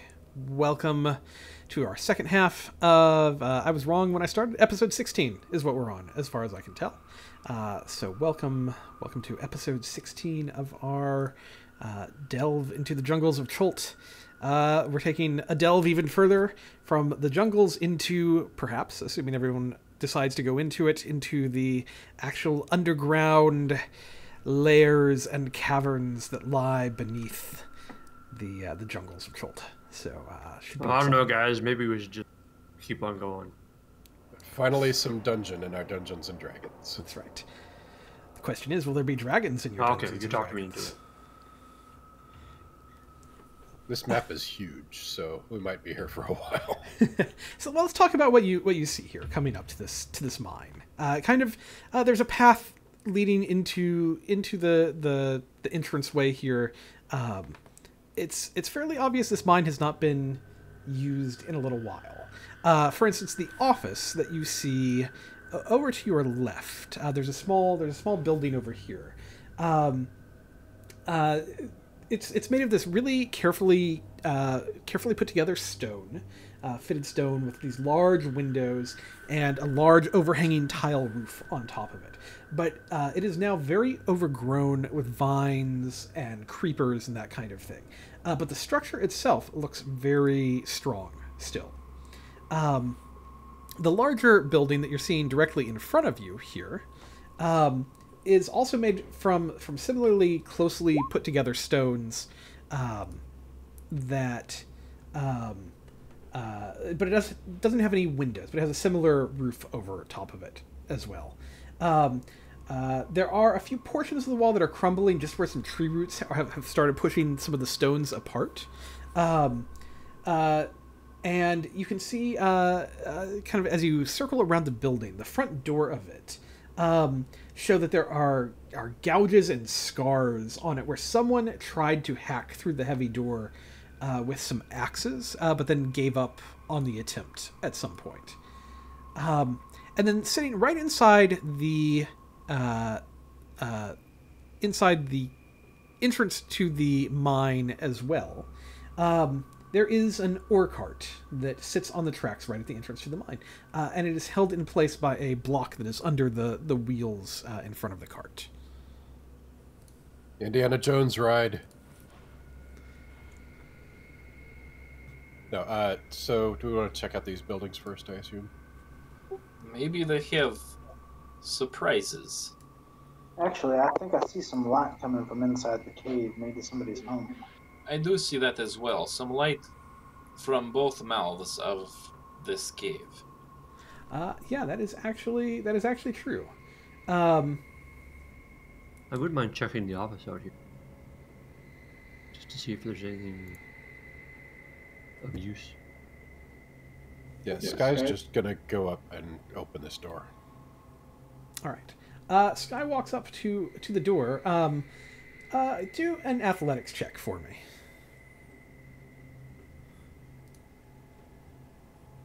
Athletics or acrobatics?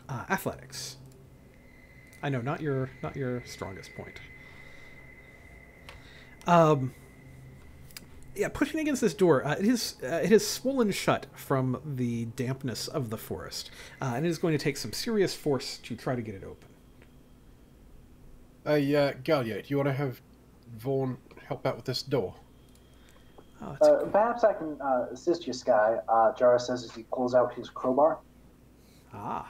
Well, there's that. And I'm going to take a crack at it. Oh, I've deafened everyone. I should be able to hear you now.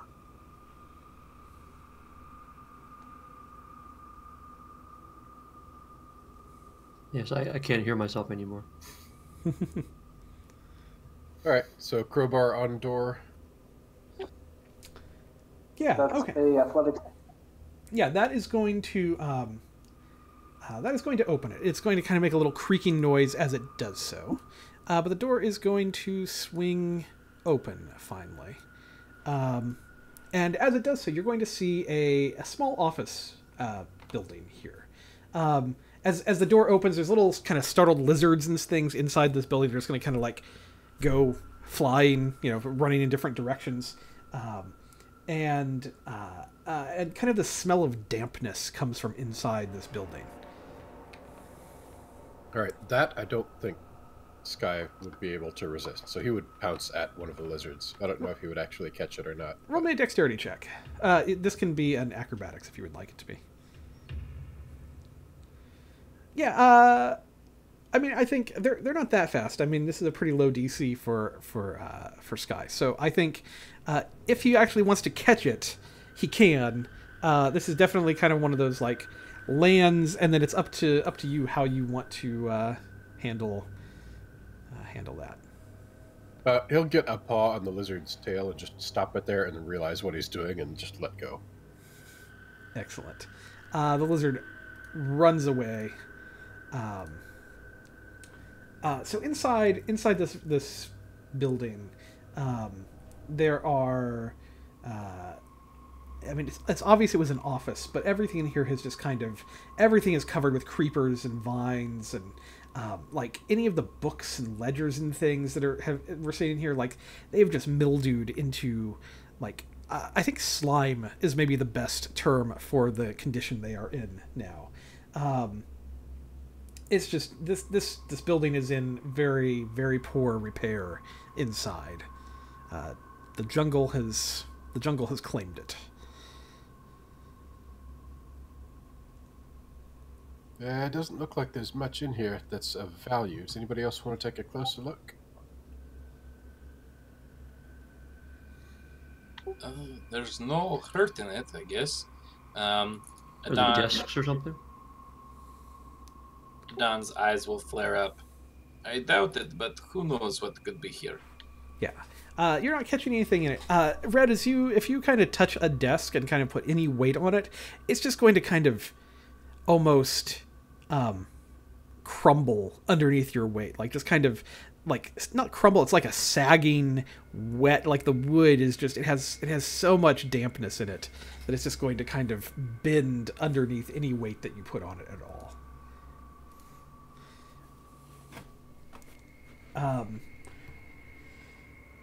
Okay, you're not picking up any magic from any direction that's in your bubble there, Adon.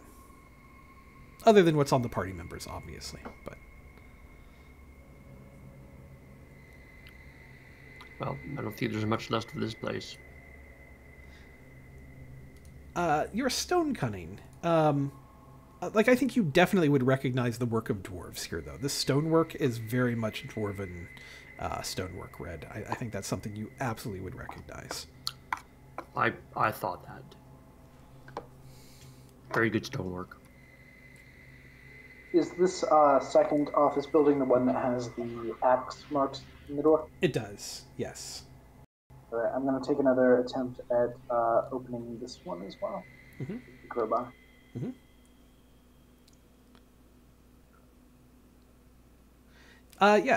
Your crowbar is going to burst this door open as well. It'll fly open, and inside this room, you're going to see a number of crates and barrels and various just supplies, kind of wrapped up in tarps, that kind of thing in here.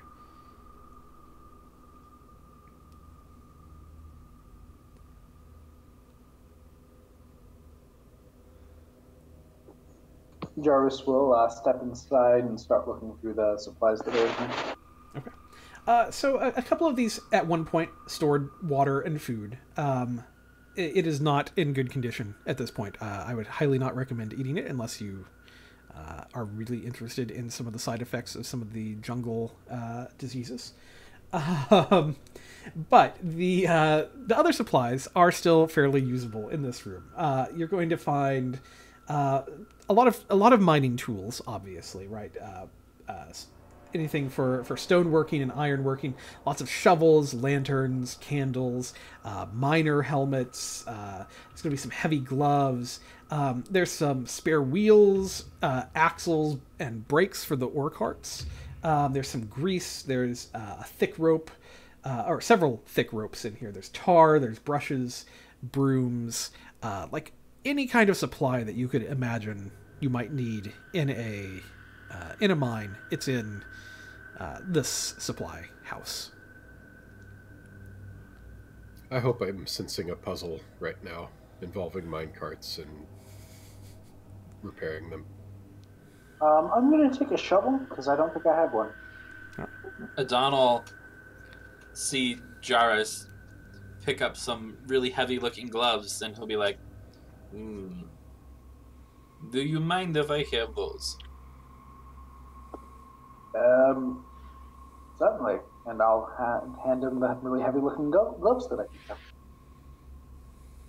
Yeah, I mean, these are like really good, like these are very sturdy, like work glove kind of things that are, yeah.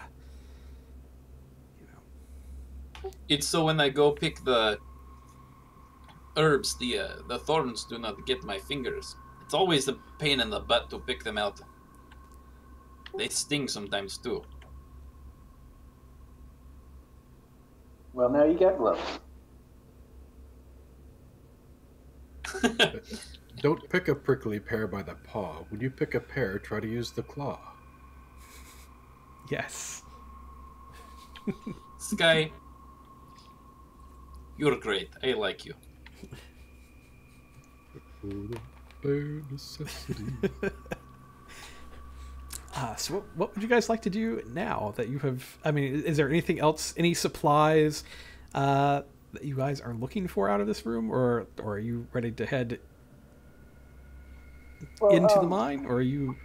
Like, what's the plan? I'm not sure that we should be going in here. There's obviously somebody home, and never been a fan of home invasion. Well, maybe somebody here needs help. Do we know that someone's home? Well, there's lights on inside. There's light coming out of the cave. Maybe someone in here knows where we can find this city we're looking for. Maybe. Or dragon. Or, yes, maybe there's a dragon in here. Maybe we should go in here then. I do not want to be a snack. Although I look like a tasty snack, I am not one, in fact. I mean, not that she's here, but I think Galia would say something about Lathander and the light, and if there is a dragon, it's probably an evil dragon, and shouldn't we go kill it? We must bring the light to the inside of this cave. And potentially the inside of the dragon. Adon would make fun of her. This guy's gonna step up next to the cart that's there right now. Mm-hmm. So this cart, you know, it's a typical looking mine car.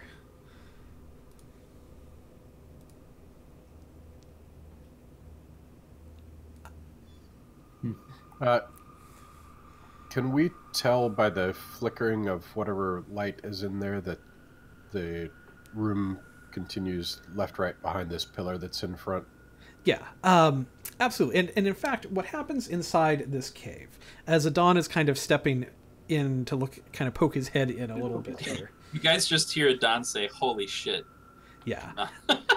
So this cave is going to open up inside. There is mine track that kind of leads around in a bunch of different directions. There are a few sconces that have lights, torches in them, and the upper shaft here, as you step inside, it opens up around a 250-foot deep pit. You can just see it kind of goes down into the bottom of this. Wow. Into the bottom of this cave, and you can see just winding down below you the mine track keeps descending deeper and deeper into the cave below, into the mine below. In the middle of this cave, there is a support column that goes all the way up to the top. Red, probably looking at it, you would realize, this is very much dwarf construction to keep this place from collapsing in on itself. And and there's a wooden walkway that spans across this this open chasm into the northern end of the mine. While it has a lot of missing planks and that sort of thing, it doesn't look like it's unsound necessarily. There is a lot of daylight kind of filtering in here, so that there is a little bit of dim illumination that kind of extends down into the shaft itself. I don't know if there's someone home, but I think there's something home.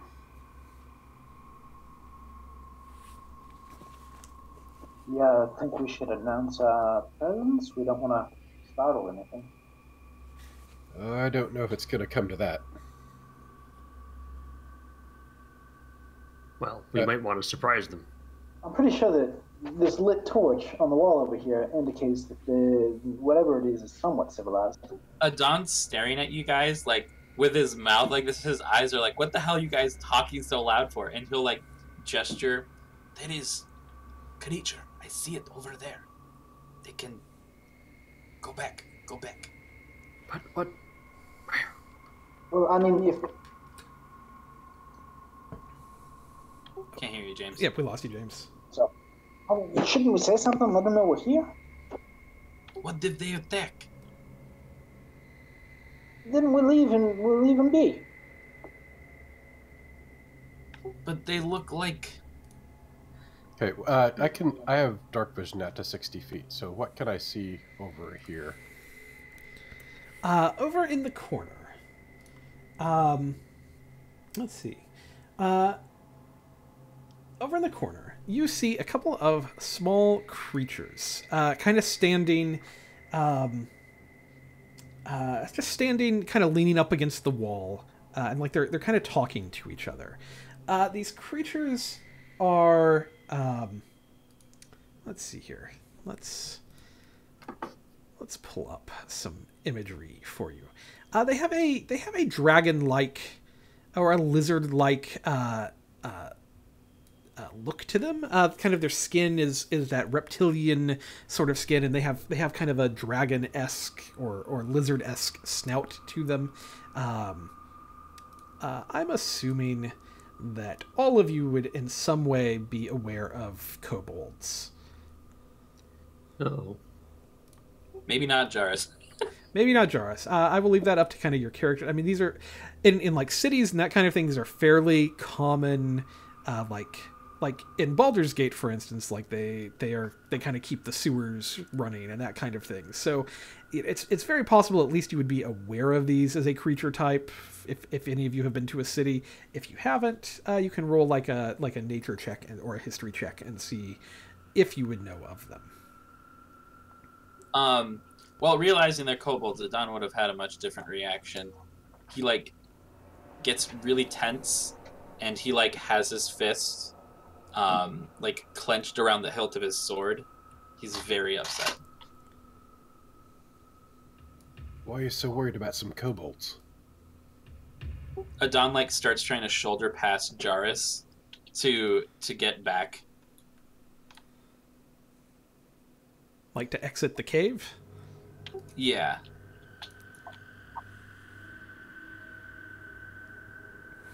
I don't know if you guys are gonna follow, but he like doesn't want to talk when they're like so nearby. Are you like gesturing type of thing? Yeah, I mean he'll be like, he already said let's move back so we can talk somewhere where it's safe. Yeah, let's regroup outside.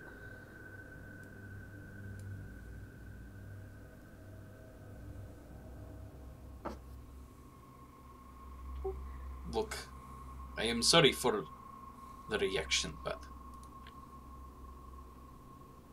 those creatures are the reason Eugene is dead. Kobolds are troublemakers. Their kind. When I'm sure all of you have heard of the thing with Tiamat and all the dragon cultists rising up over the Sword Coast. Well, the reason Eugene died is because we are attacked by cultists. And he'll turn to Jarus. That is why I went to this. I needed to find power. Power to bring him back. And then this whole thing happened. Then, what do you want to do it on? Well, the angry part of me wants to kill them all. But making decisions when angry is not the best or the wisest thing to do. So perhaps I will defer to your judgment. And he'll look to the three of them. I will stay back, but if they do something, I will not hesitate to kill them. Maybe we should at least just talk to them. I will not stop you. Or hinder you. Just to... But you're right. If they do anything untoward, I'm right there with you, killing all of them. Well, I'd rather walk away than fight them, but you're my unit now, so I'm not going to abandon you. What were you going to say, Lauren? All right. I just wanted to clarify something for you guys, just to make sure that it was understood kind of how this map is working. Can you still see with your fog of war if I draw like over here with the ruler? Can you see that?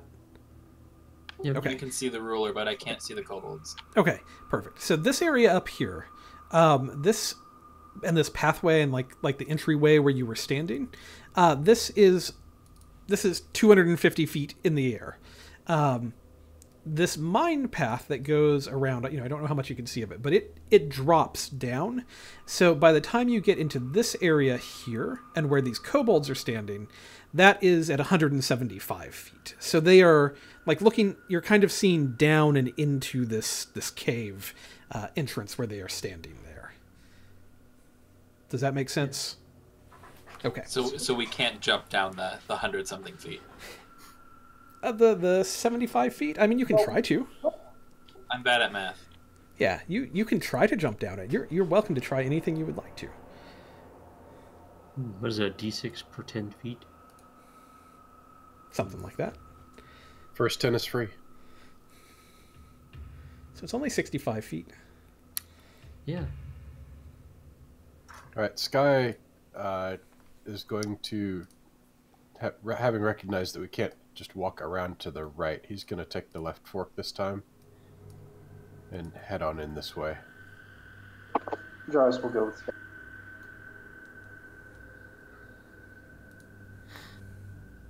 And does Jarvis have a light source now? You've got your bullseye lantern, right? Yeah. I've got the so I will activate the light spell through the globe. Okay, we'll just make our way around then. Yeah. Can each of you also try to reconnect?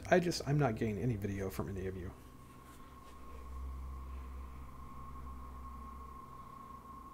That's better. Yep. All right. So you're going to descend, as opposed to going across the bridge. You're going to descend down the tracks. All right, yeah. You were able to do that. The tracks continue down. There's some more kobolds just to the north of us, up on the next level. Well, they probably know we're here because of the drift globe. That is a good point. God damn it. There are Yeah. also torches around. Yeah. Well, they have dark vision of 60 feet as well. Yeah, they would see all of you kind of coming in, and would start kind of yipping out some words in Kobold.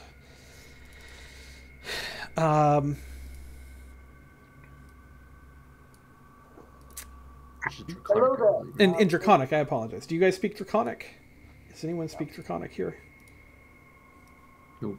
Draconic is technically primordial. I think It is.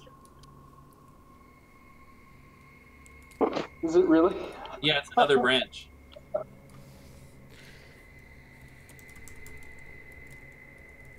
Is primordial just like the best language then? It's like one of the original languages. I don't think we'd be able to understand it though. was gonna say I don't think you can understand it. It uses a different script than the other languages, and like it's its own kind of thing. It's related, but related is not the same as being able to understand it. It's like trying to say that Italian and Spanish are Right. Hello there. We're friendly. Just looking for some conversation. We'll be on our way if you want us to. But how do you do? As you begin speaking common to them, these two kobolds, the two kobolds are going to,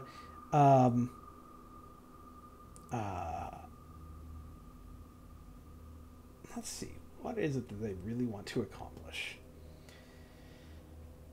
I think these kobolds are just going to, kind of look in at you, and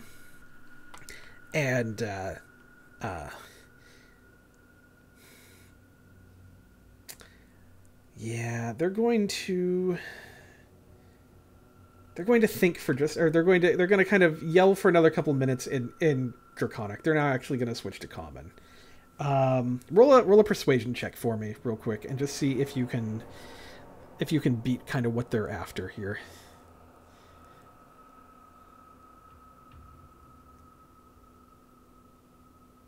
All right. They're going to pause for just a minute. Like if you had not rolled well with that, I think they would have probably launched into just attacking probably. But with that, they're gonna like kind of yell out in Common. What business do you have here?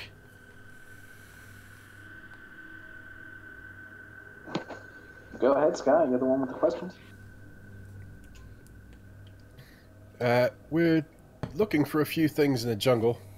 A few things you may have heard of if you're based around this area. One of them is Lost City. What was the name of the city again? Omu? Omu. Lost City of Omu. There's somebody that we're looking for, and we've heard he's around there.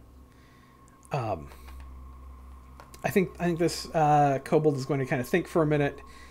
This isn't Omu. We had hoped you might know where it is. I think the other one's going to kind of pipe up. It's not here.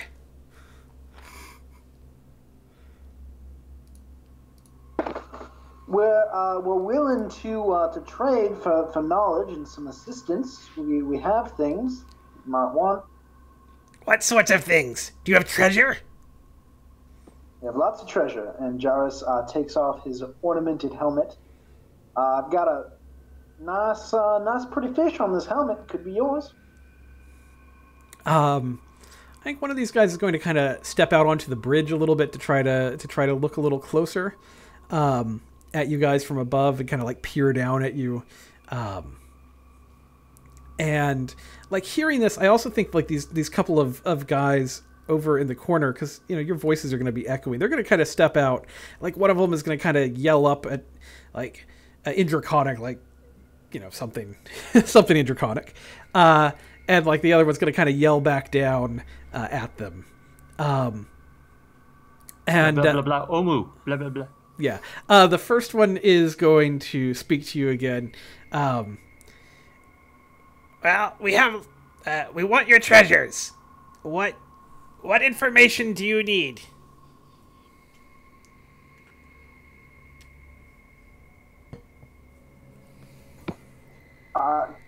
We want to know how to get to Omu. They're gonna kind of like snap back and forth at each other in Draconic for a couple of minutes. We don't know where it is. We spend our time here. Oh, this is your mine? This is a fantastic mine. Way to go. It's not our mine.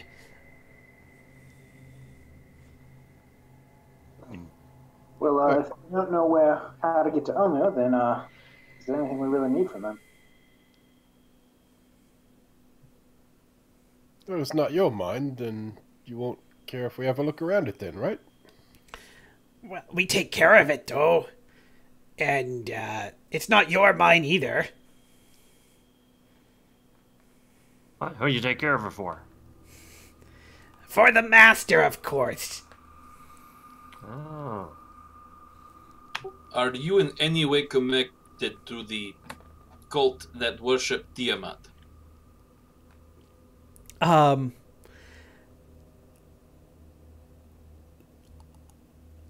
They would be aware of who Tiamat is, I think, obviously. And I think, obviously the name of Tiamat to a kobold would be kind of a very holy sort of thing. So I'm trying to figure out how to interpret this question for them in their little kobold brains, because they are not the smartest of creatures in the world. I think it would just kind of, all kobolds worship Tiamat. Among the many great dragons. So, I'm sorry, guys. I know you wanted to do this peacefully, but Adon definitely, like... How far away are these guys? Out of character, Joris wants to do things peacefully. I don't necessarily want to do things peacefully. Same. Yeah, I just instantly fire off an Eldritch Bolt at him. Well, I think that certainly means that it's probably time to roll a little initiative, guys. It would not be untoward, because kobolds are a pain in the ass in the underground regions.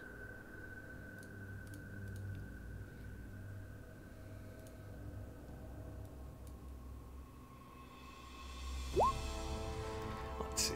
I will move some Gallia and Quilgok and people up here near you. Well, Quilcock doesn't need to be in on this, does he? I was going to ask, would Quilgok, would you have wanted him to stay out with Deadly Treasure, maybe? Kind of like watching in case anything comes up behind you? Yeah, we need someone to watch the entrance. He is not a fan of being underneath the ground anyhow. I don't know how far we're going to get Vorn into this place. Yeah, I'm kind of vote that we leave Vorn behind as well. All right, Vorn can help guard the entrance a little bit. Anything we tries can to have get out. him. We can use him to set off traps. I don't know how much Gallia would appreciate that. Set up trap. All right. Yeah, we can use Adon. He'll live forever, right? That's what I heard. So- Mr. Rebuttal, I accidentally... The push to talk button and the deafen button are right next to each other. You can So- fix that, right? Lauren, that attack was with advantage, right? Because it was totally by surprise. Wink, wink, wink, wink. Which one are you shooting at? This guy, the closest one, the one we were talking to. Yeah. Like, I think you were in the middle of conversation, so I'll give you an advantage on this attack. Hell yeah. So I blast this jerk.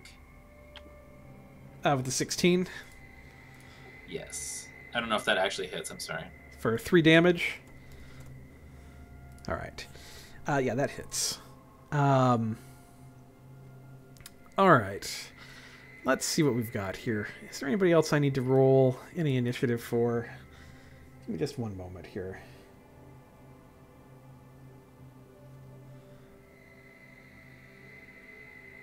We'll roll for other creatures if they become necessary in the fight, if anything happens. So I guess Adon is up first in this battle. Adon will use another Eldritch Blast.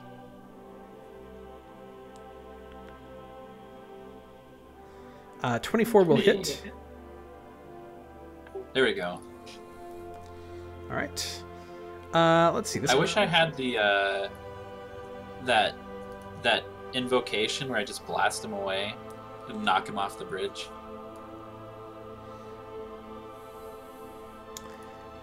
I wish I had all kinds of things. Let's see. This little kobold, he's going to have disadvantage on this because of how far he is. But he's going to take his sling and he is going to try to hit a Dawn with a little missile. That's a 7, so that won't do it. Jarrus is up. Jarrus looks shocked and just yells out, "No, no, Don, why?" As he starts to run down the shaft.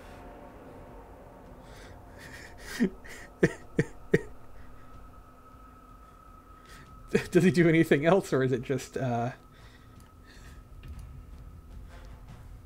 I can't hear you, James. Sorry, I was missing the button. Yeah, I'll run up to here, but I think I'll take the dodge action. Okay. Let's see. Golia. What does she have?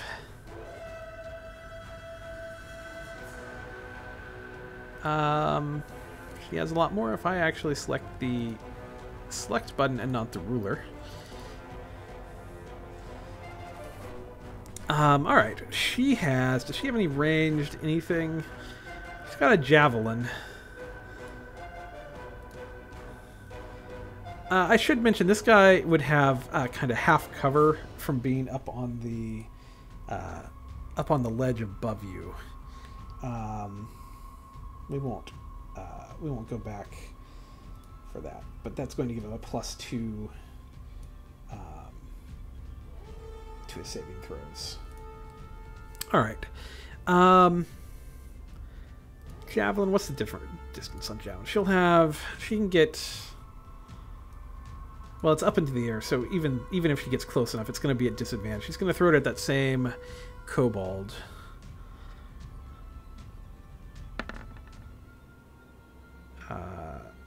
Well, it's going to be the worst she could do. So, even if she had... Sky is up. Okay. Let's see. I'm thinking she might also kind of like run back around to try to get up to these guys. Like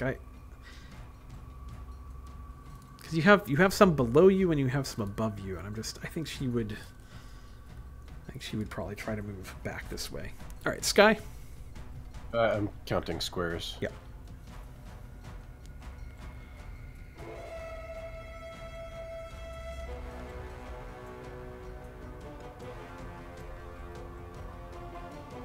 Sky is going to move up to here and try to fire an arrow. Sorry, shoot an arrow, since there's no fire involved. Okay.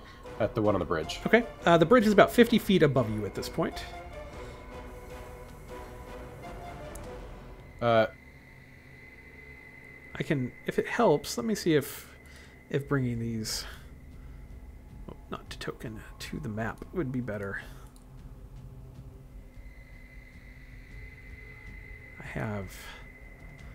That gets hit. Great. Well, you're at 200 feet there. And I cannot hear you. Where we were standing the first time, so this is ground level, right? Right, that is 250. Over where Golia is 250, and it descends down to 200 by the time you get where you are standing.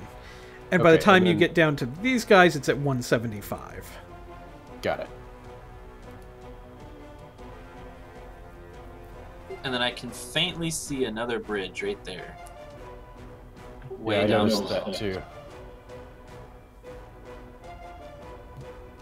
Yeah, I'm gonna stick with the arrow plan at this point. Well, 50 feet up though, that's gonna be tough range-wise. Yeah, I'll try it, and then my next turn I'll do some fancy moving. All right. I'm gonna say that is a hit. You're probably right on the edge with the 80. You're fine. I'm sure that falls within the mathematical calculation of whatever this angle would be. Do I need to get my graphing calculator out again? Nope. I'm just gonna call for it. It's an 18. You got it. It's a hit.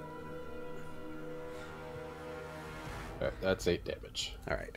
With 8 damage, this kobold, that hits him pretty forcefully. I'm gonna roll to see one of two things that happens. It's gonna be Mines of Moria. Lauren's trying to do Mines of Moria on us, guys. I don't know what that is. All right. You never mean seen- Balrog is going to show up?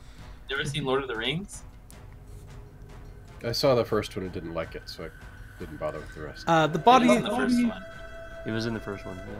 The body is going to fall. Oh, no, not that.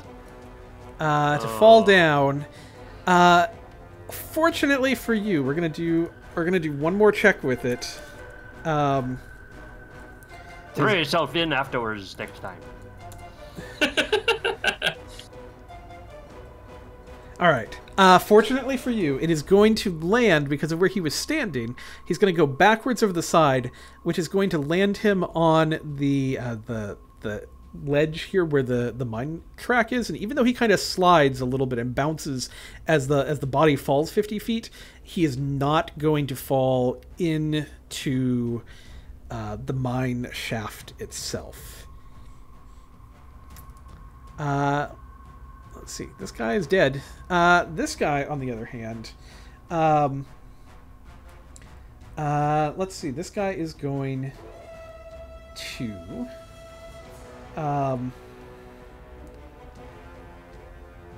looking down over the edge here. Sorry, this is fantastic. Translates as, "You're all about to die spectacularly."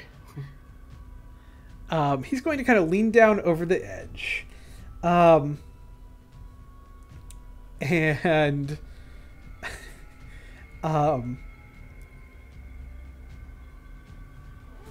he's going to drop a basket that he has onto the tracks below him. He can put it. He can throw it into a square within range of him. Let me grab the thing that is inside it. Is it an explosive basket? Basket of rats. It's like a little bunny, but it has a bomb strapped to it, and it just runs towards us. It's a killer rabbit. Why is that not in here? Big, sharp, pointy teeth. All right, he's going to drop it like right into the path of the where the mine track here. If it will add itself to everything. There it is.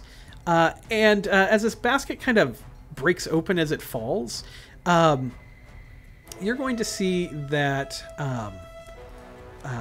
this item is going to kind of break open, and these little grubby critters that they're kind of like round centipede type critters. There's like a swarm of them, tiny maggots with these Little circular lampreys.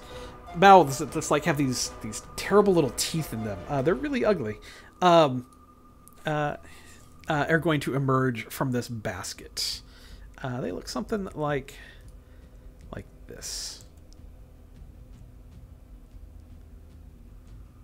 Pretty nasty. Wow. Look in chat. That's what I. It's gross. It's horrible. I hate it. Kill it. Ew. Yep, that's it. Those are pretty terrible. And What are you doing, Lauren? This isn't fun. That's gross. he's going to back up kind of away from the edge of this thing, so you can't necessarily see him because he is up above you. Red is up. Aw, I was gonna attack him.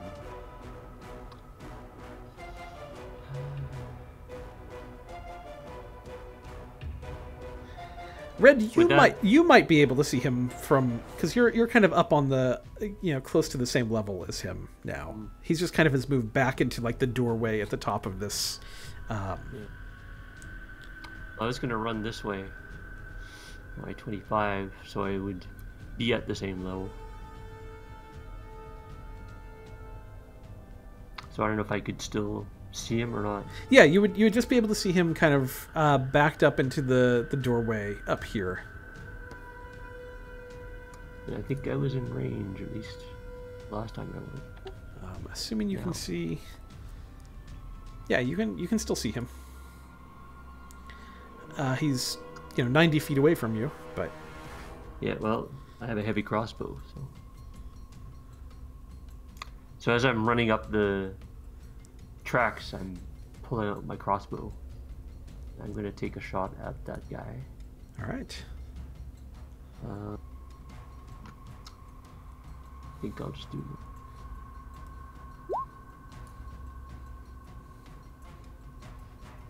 And a 17 is going to hit.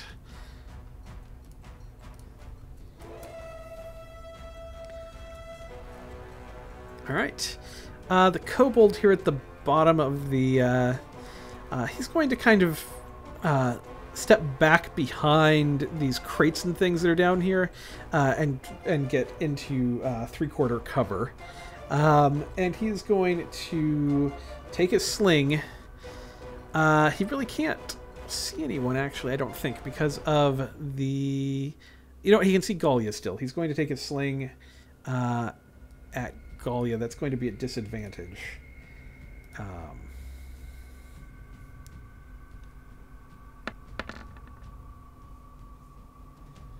That's going to miss. Let's see. I'm just going to move this swarm on the turn order here. The swarm of grubs is going to...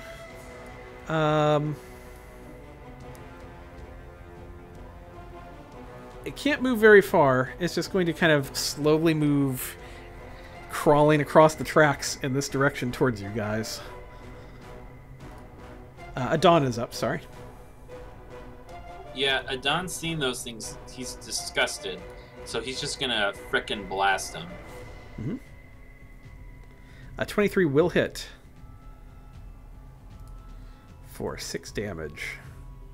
This, like, crackling green... I've never really described his Eldritch Bolt.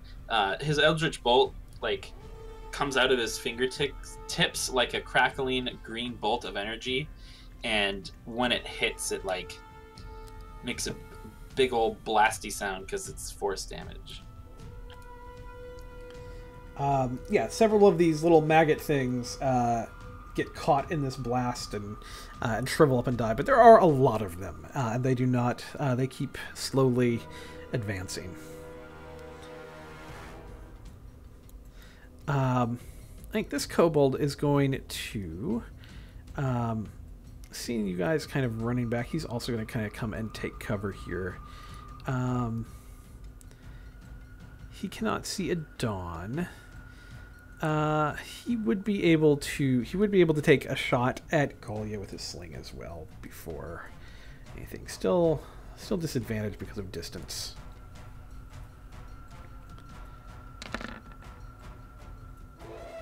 All right, Jarrus is up. Sorry, I wasn't pushing on. Seeing these really creepy, gross things that look like a bad day, he's going to step up in front of Sky and sort of do the same staff work that you saw before, and I'm casting Gust of Wind. Okay.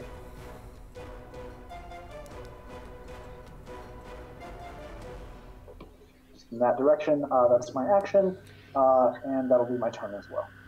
Okay. And they make a save on their turn, right? Right, they make a strength saving throw on their turn. Okay. Gallia is up. She's going to run around this way, and up this way. That's all she can do on her turn, because she used her dash action to get up here. Sky is up. Okay. Mechanically, can I start exploring up this direction and stop when I see something, or do I need to declare how far I'm going first? Yeah. Yeah, there are stairs there. Just move like a square at a time, and I'll tell you if anything happens. Okay, so I'll take 15 there. 20. Okay. Yeah. Hold on one moment. As you move. So as you enter this area, you can see into these rooms that are here, and there are bones everywhere on the floor in this room, and the entirety of these chambers is scorched and black. There's dozens of skeletons in here. There is one kind of laying right here where, on this landing at the base of the steps where you are. It is a dwarf skeleton. You can kind of tell that just by looking at it. It is more recent. Although recent just means it's not charred. But I mean, it is a full skeleton. It doesn't have any sinew or anything left on it.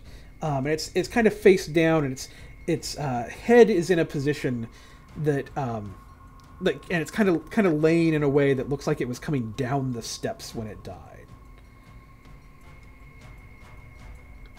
Well, I'm going to be going down some steps then. All right. So there's 25, 30. And then I'm going to use my feline agility.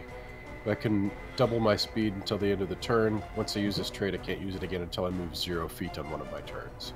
Okay. So I'm going to go ahead and take another 30. And I'm going to head back toward Gallia to get closer to the other ones. So 5, 10, 15, 20, 25, 30. Okay. Let's see, the kobold up here, he is going to take a couple of steps forward up to the edge of this thing.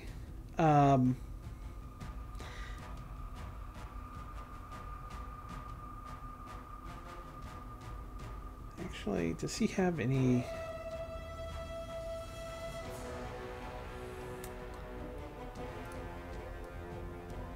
Yeah, he's going to use his sling and try to hit Jarus. He's not going to have disadvantage of this because he has height on you. That's still going to be a miss, and then he's going to move back into the... Sorry, just to interrupt for a second. The whole reason I went up there was to see if that connected to the landing so we could get around. So I'm going to yell at everybody else. This doesn't connect up there. Perfect. Could you tell us about the dead dwarf skeletons? That can wait. Red is up.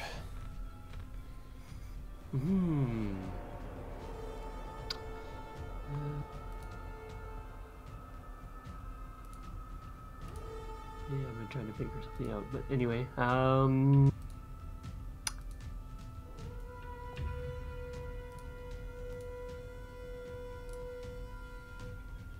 what the heck? So if I understand correctly, I can do, it's about 15, it's about 25,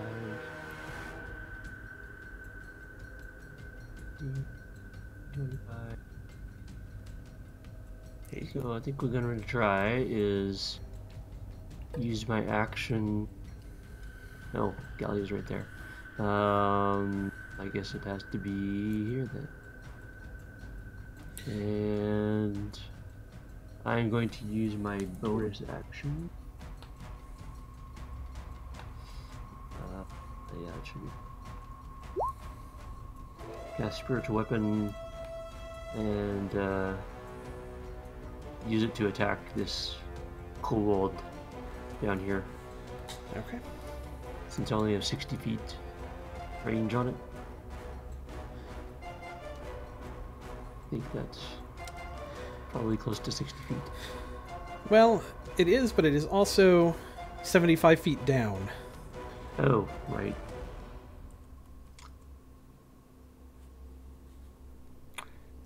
Geometry. I was always bad at that.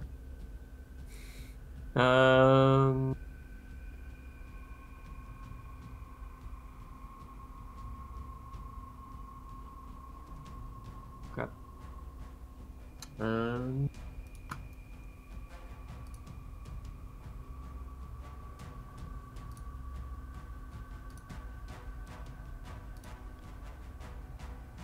Well, I'll stick with the movement. I'll just, instead of spiritual weapon, I will cast divine favor on myself as a bonus.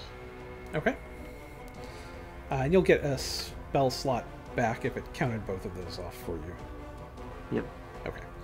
All right. So yeah, you'll have a extra D4 as long as you keep damage up. The Kobold is going to kind of peek out from behind cover, sling at red with disadvantage. That is not going to hit. Oh, these little grubs, they're going to move closer to Jarus. Strength saving throw or be pushed 10. That's right. It's strength. Yes.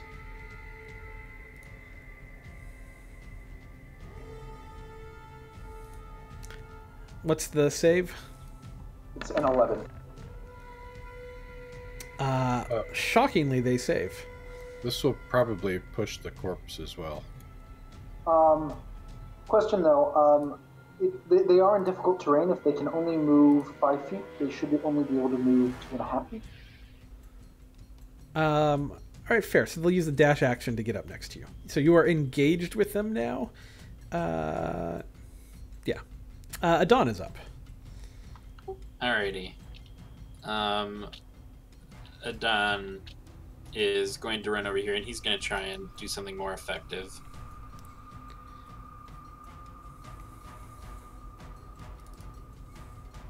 My character sheet froze. Okay, here we go. 24. 24 will hit. Woof. Yeah, so that's going to actually kill the rest of them. Like, I almost imagine it less like you're like slicing and like you're like stomping them out with the flat of it. Yeah. Adon, like, as he's swinging down, you see the blade like widen a little, and he just smacks him. We're just going to get that disturbing thing off the map there. It's gone. Thank you. Shovel would have been handy for those. I'm also gonna get rid of this freaking thing in chat, because that's like every time I look at it, it like makes my stomach turn. I was about to say, somebody could delete the thing in Discord too. The Kobold down here, also with its sling, with disadvantage because of distance. That's a miss. Jarus is up. All right. Jarus is going to. I guess he still has the gust. He's not going to drop that yet, but he's going to move. And yeah, in which case you're moving through difficult terrain, Adon. Is it if in the direction that he's moving? That's true. So I don't know. it doubles your speed if you?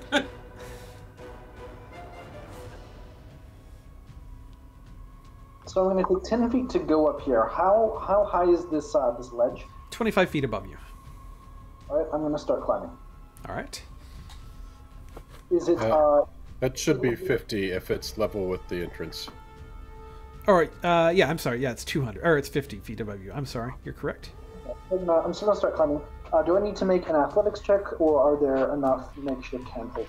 Make me an athletics check, and we'll see how that will kind of show how much ability there is to actually climb this thing, or how sheer it is. I'm going to spend my inspiration on this. All right.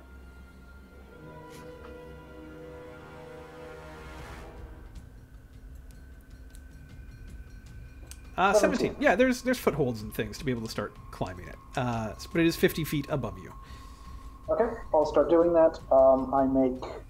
I have 20 feet of movement left, so I make it up 10 feet, and I'll use the dash action to make it up another 15, so I'm 25 feet up, and I'm going to use my bonus action to turn the gust to face this direction. Okay. Galia, I think she's going to, instead of trying to hit these guys in their cover, she is going to kind of come charging across the walkway here.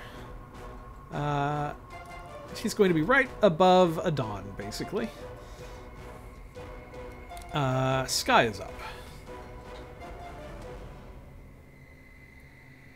So now I don't know which direction to go. Oh, you want to go inside or outside, Cat? Inside or outside? Make a decision. I'm just standing in the door, so...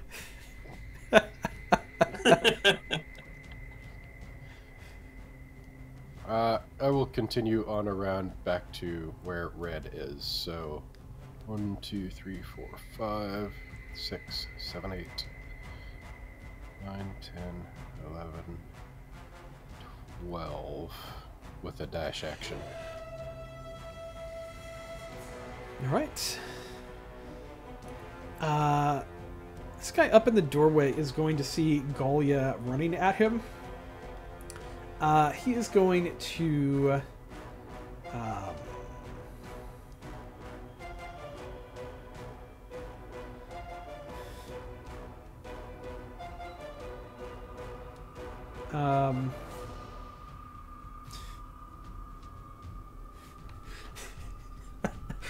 That's fantastic. He is going to throw... He has another cage with him. He's going to run forward just a little bit. He is going to throw this cage in front of him and then run back into the doorway. This cage, he's gonna, as he does, he opens it, and inside the cage is a skunk.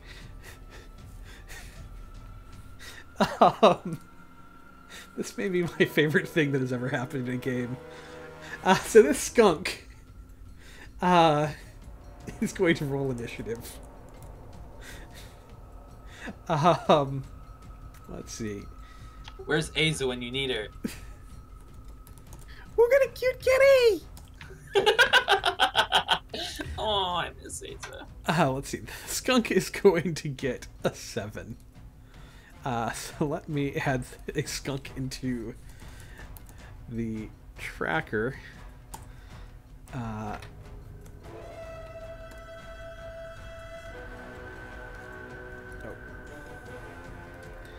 Well, that's the wrong thing. Let's do that again. Come on.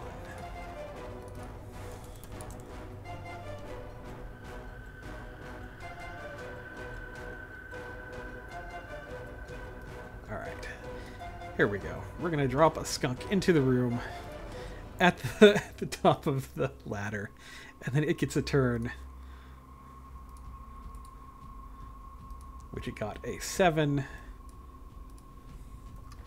I was muted again.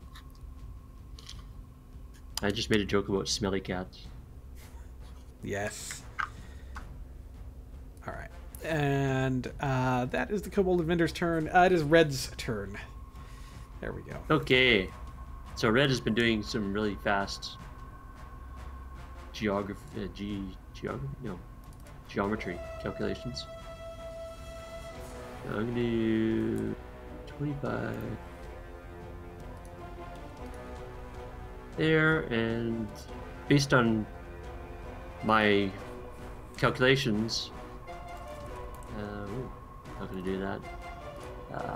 It is about 82 feet to these kobolds over here. Okay. So I'm going to use my... Doc is going for the calculator. I'm going to use my crossbow. And I do have... let's see, no, I'm not going to do that. Just do normal. And divine favor. Oh, 17 is just going to hit with their cover. So the north one. Do they get cover since he's above them? They get a little bit of cover. because they're purposely trying to hide behind these. I can't see that. 80. I can't actually read that. I got 82, so I don't know. You're muted, I think. 82.7. Excellent.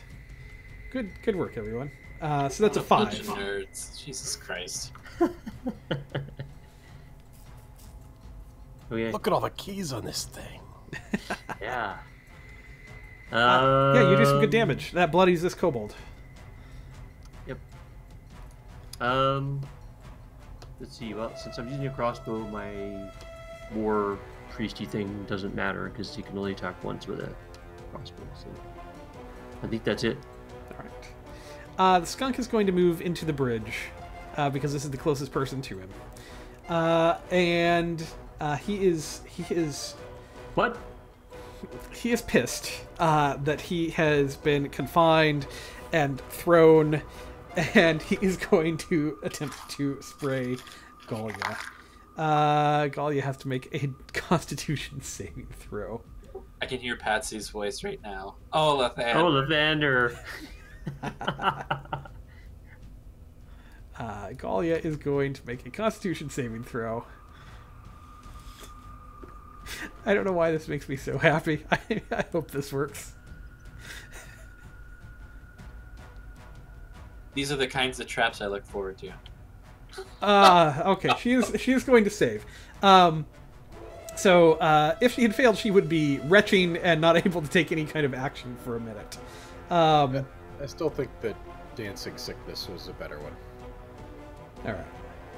The skunk is going to, having done that, it is going to turn around and wander away. It cannot actually repeat that attack until it finishes a long rest.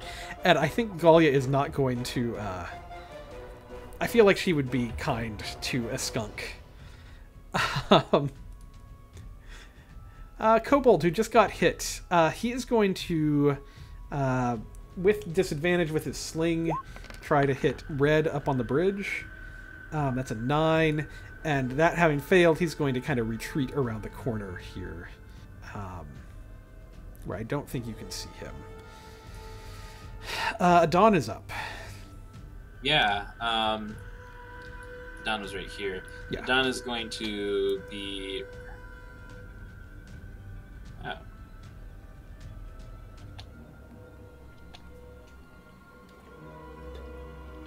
Yeah, Don's going to move there. And seeing this kobold, he is going to shoot an Eldritch Blast. I imagine he's doing that thing where he holds the sword in his hand, but he's still shooting it out. Mm-hmm.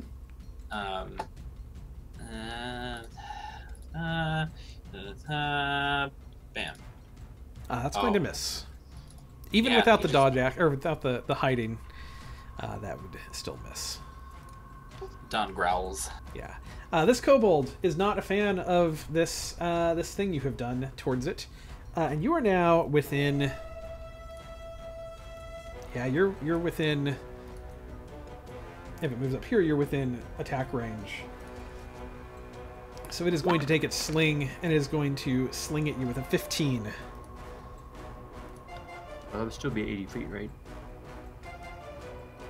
But yeah. Well, I mean, anyways. not at red. Sorry, he's going at a dawn. Sorry. Oh well. Yeah. Yeah. I just imagine a Don bats the slug out of the air with his sword. Yeah, and then this creature kind of for the rest of the movie, just kind of plops back down behind these crates Don and has things a that are here. I actually can't see a dawn with the lighting. Dynamic lighting. Gotcha. Jarrus is up. Okay, I'm going to spend my movement, and I'm going to take the dash action to finish getting all the way up here, which would give me. I think I would have 5 feet left when I get to the top because I was 25 feet up. All right. You were startled to see a skunk at the top of this hill that you have just climbed. And I take the last foot of movement and go here. All My right. last 5 feet. Yeah, and you are staring into the eyes of this guy who is in the doorway here. Gallia says something about Lathander, take you, skunk, and runs forward. As Order. My gust is still blowing in this direction. Right. Galia is going to run forward and swing with her great axe at this kobold that has been plaguing you with grubs and skunks. That's a hit, I believe. Can't possibly be a miss. And she's going to kill this kobold.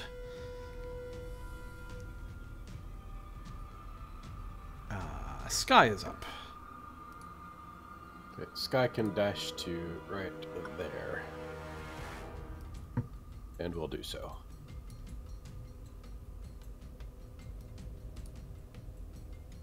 All right. Excellent. All right. Well, this guy's dead. So red is up. Okay.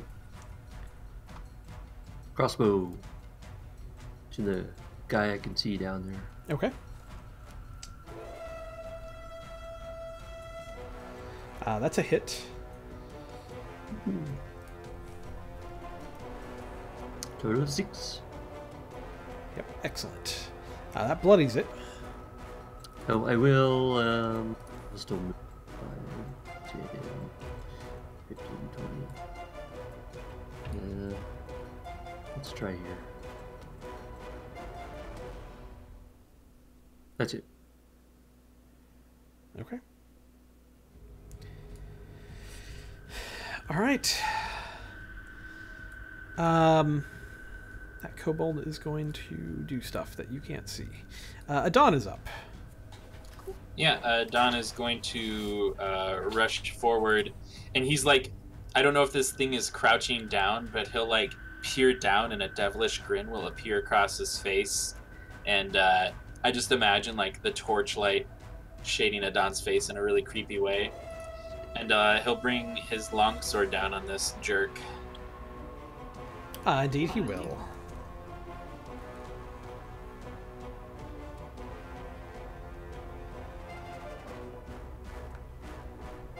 That will kill the kobold.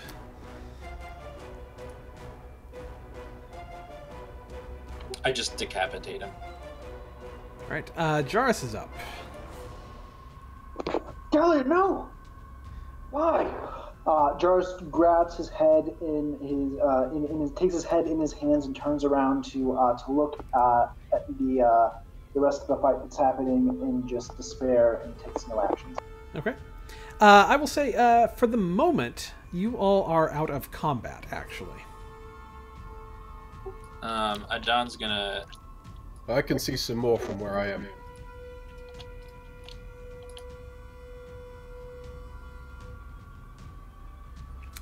Where can you see more? Oh. Yeah, you're looking into a room. And there are kobolds in this room that are standing at the ready. But they have not left their post in this room. Adon followed after the one that ran down here. Okay. Adon. Alright, well, we're going to leave you in combat then. We're just going to take it back to probably the top of the order. We'll just move along. Galia, I think Galia would run forward as well and kind of see into this room. Looking into this room, there are 7 kobolds in here that she sees. And they are there are niches in the wall that have been carved into these into this, and there's each little niche in the wall is lined with moss, and there are little brown eggs about the size of an orange in each niche. And as she runs in, each of these kobolds is going to like brandish a weapon at her.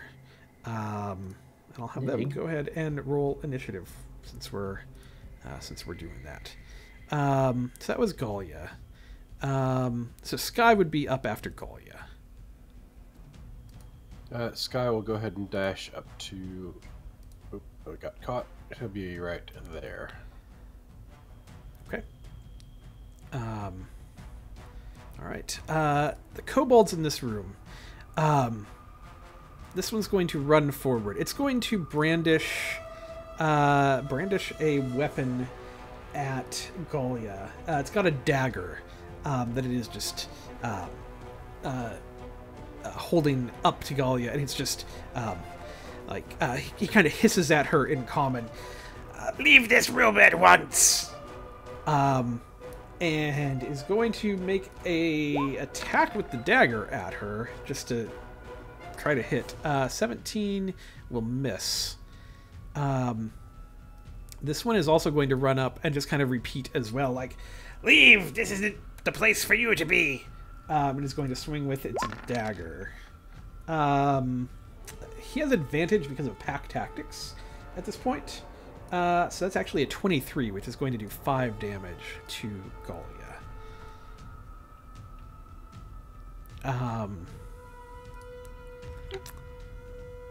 Kobold number 10, he is going to have advantage as well, and he's going to use his sling to sling at Golia. It's a 17, that'll miss. Kobold number 9 is going to move forward a little bit. He has a dagger that he throws at Golia with advantage. That's a 24 for 5 damage because of the crit.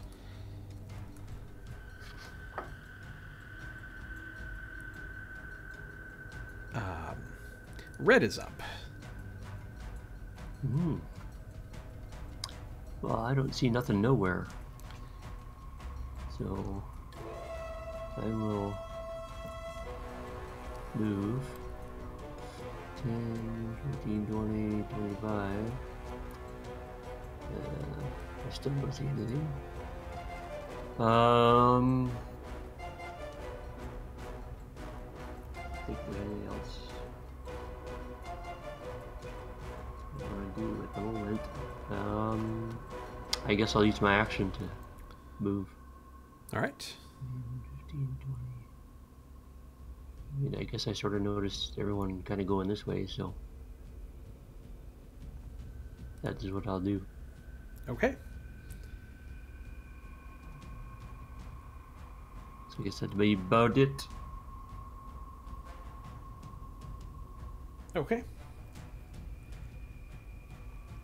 Let's see, Kobold. Which one is this guy?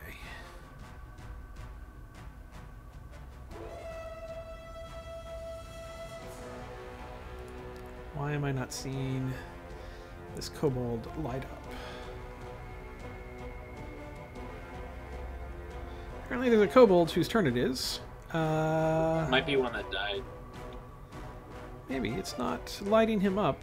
Oh, I see him. All right. All right. Yeah, I see what's happening there. Not a problem. All right. This Kobold is going to also throw a dagger with advantage at Golia. That's a 23. That's going to also hit. Golia's getting a little beat up here, guys. I mean, she's still well above half health, but... And Kobold number 3 is going to move out and take his sling as well, and try to attack Golia with it. That's a 19, which I believe matches her armor class. Yeah, so that's 5 more damage. She is now bloodied. Bloody Golia. All right. Let's see. Dawn, you're up next. Yeah, I would have moved in to this. I can't go any further. Yeah, so you're running down the thing here. All right. I would have been a little bit further in with my movement. All right. Well, as you run in here, we're gonna pick up here. As you run into this, you're going to see 3 kobolds in this room, and each of them has an attack readied against you. Basically, the first person down the stairs. So you're going to get 3 sling attacks coming at you. A 6, a 23, and a 19.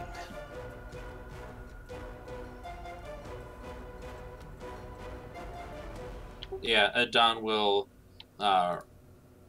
roar out in pain, and as he does, the sound will travel a little bit differently. Oof.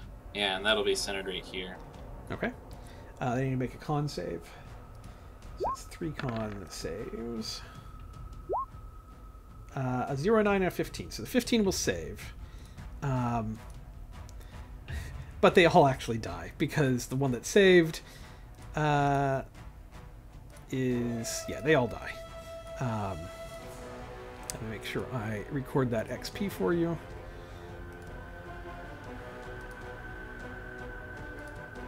I'm actually going to move you back just 1 second so I can delete them more easily.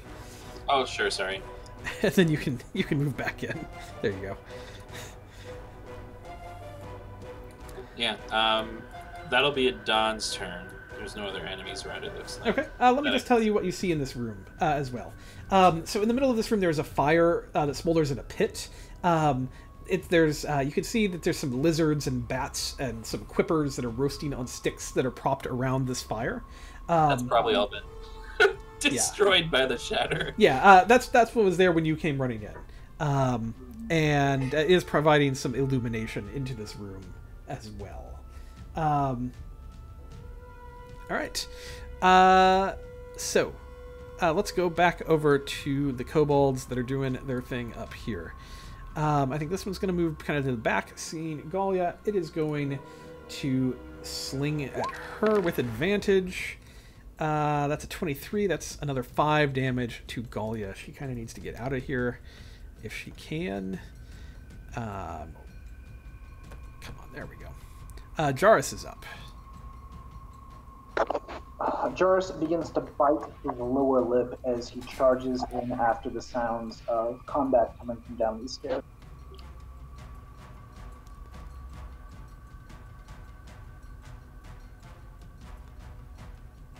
And I can just get to here with 30 feet. Jarrus, as he gets up behind Galia, his biting actually starts to draw blood as his face flushes and brow furrows. I enter a rage and attack this first goblin. And the rage cancels the gust. All right, no more gust.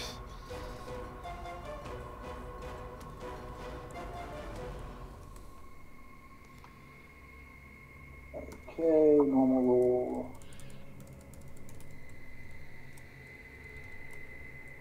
So a 16 to hit. All right. 16 to hit is going to do it. And then I sort of give a command to Galia, if I may. That's not too bad. Get behind me. We'll see if she can do that or not. So roll... Oh, sorry. It did roll in your thing. 16 damage. Yeah, that's going to kill this kobold. You kill it very, very well. It's dead. All right. Galia is going to take the attack of opportunity, which is going to just be a dagger swung at her. Not with advantage. Oh, she could disengage. Yeah, that's right. She disengages and she runs. I mean, she's just going to step right behind. She's going to step right behind. Not trying to get too far. That's a good point. Thank you for that, Brad. Oh, don't stop there. Oh, where would you like her to go? One more, anywhere. Okay. Yeah, she'll step back one more. All right. Sky is up. Because that's where I can get to with 60. Gotcha. And I will put a flaming sphere right there. Okay. What's the radius on that? It's a 5-foot sphere. I will knock it into this one, so it will stop in the square where I put it. Let me go ahead and cast so we can see the. All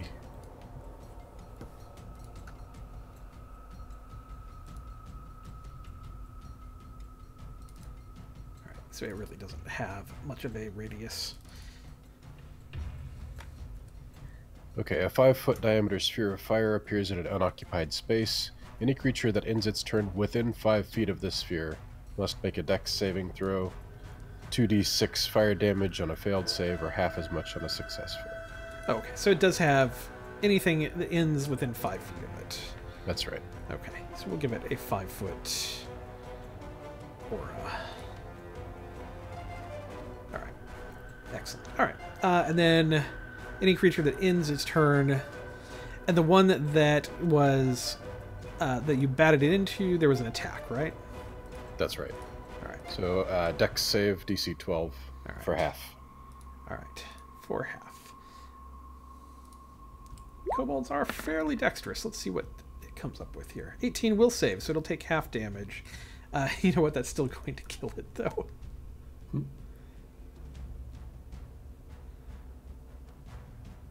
Perhaps if the tabletop will catch up with me. There we go.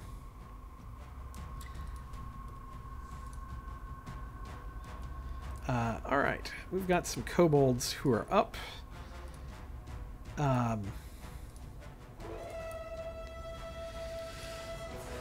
Let's see. This guy. He's just going to yell again kind of into the tunnel, like, "You don't belong here!" And he's going to take the... you know what? He'll use his sling and shoot a bullet up at Jarus with a 16.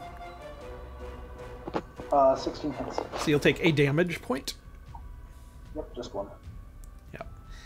This guy will run up to you, because they do better when they're engaged.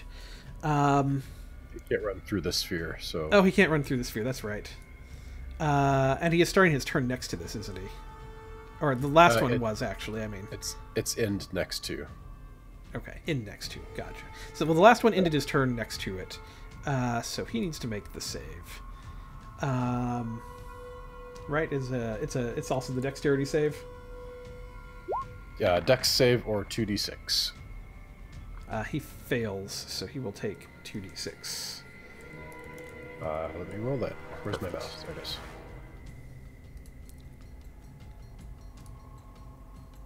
Alright, 7 damage. That's going to bloody this one.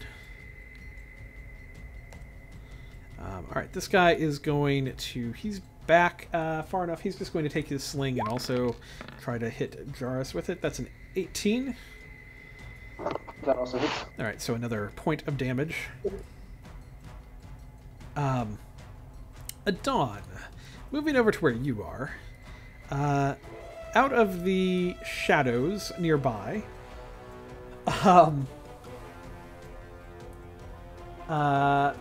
let's see. Another guy is going to step out of the way. He is going to throw.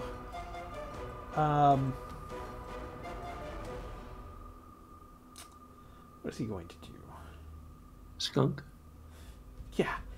Skunk would be pretty good. Alright,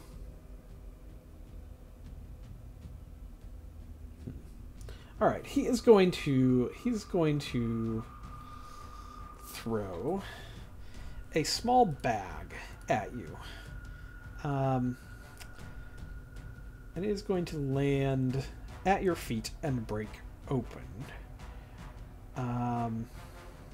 What do we got in here? Here we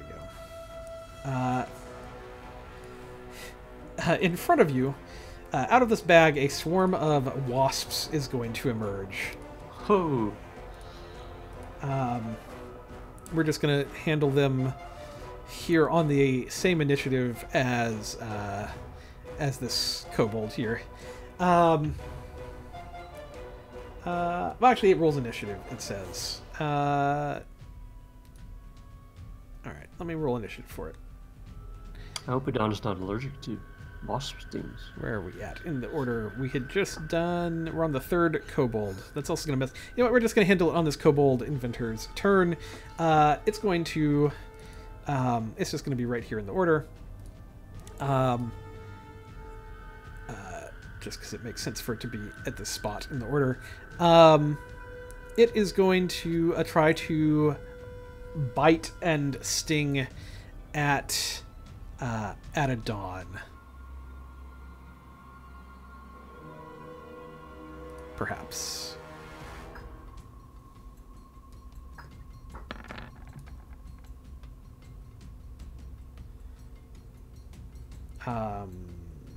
That's an 11. The other thing is, it actually is going to get right into your space that you are in. It can share your space. So you are just surrounded by wasps, Adon. But your thick tiefling skin basically keeps them away from you. All right. This kobold up here. He's going to move away from the sphere. And he's also going to take his sling. And he's going to try to whip it over at Jarus. An 8 will miss. Red is up. Well, sure, one thing I'm going to do is... Let's see here. Do it.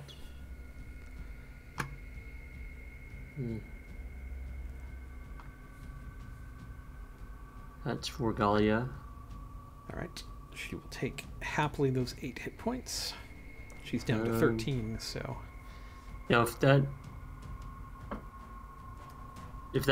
other creature can't move through the sphere, does that mean I can't move through the sphere? You can't... Yeah, fire sphere? basically. I mean, yeah. If you end your turn next to it, that's when you take your damage, correct? That's right. And I would imagine you can't go through that space. Right. Yeah, that space itself is, if you step in it, it will not be It'll pleasant. be as if the thing was rammed into you, which is the attack. Mm-hmm. So that's 15. No, I can't really... Well, I can move there, but I can't move it back.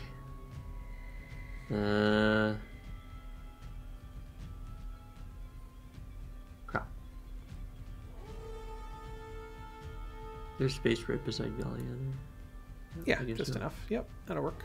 But I already did bonus action. I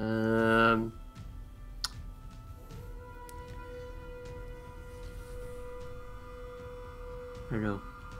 According to this, I can see this thing. No, I don't know. It doesn't really make... Yeah, I think that's just... I don't Yeah. think you would be able to see it. Because there's still the wall there. So. Yeah.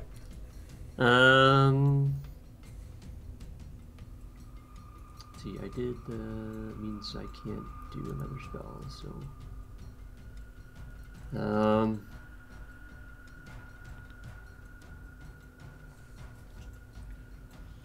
I think that's about all I can do then. All right. Yeah. All right. The last kobold in this room is going to kind of take a step back as well.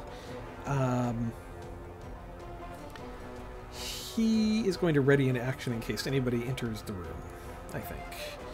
Adon, you are up and surrounded by bees. Wasps. Yeah, these wasps are like biting at his scaly skin, so he's just going to walk in here. Oh, hello. Yeah, as you walk into this room, there is a guy right next to you who has an action readied. You see this kobold. He has a big stick that he's holding. And the end of the stick has a scorpion tied to it. And he swings it at you. Does it 17 hit? No. Okay.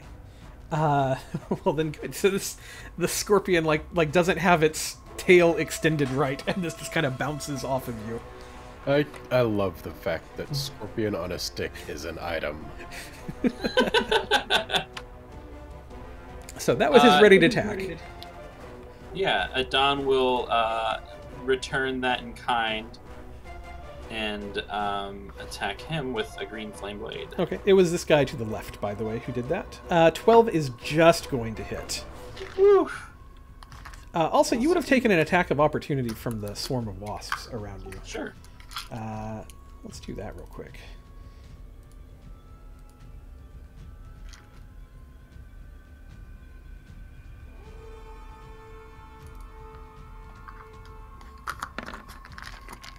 Well, that will hit. All right. Yeah. So you would have, at some point, you would have gotten some bites coming in at you, as these guys swarm around you.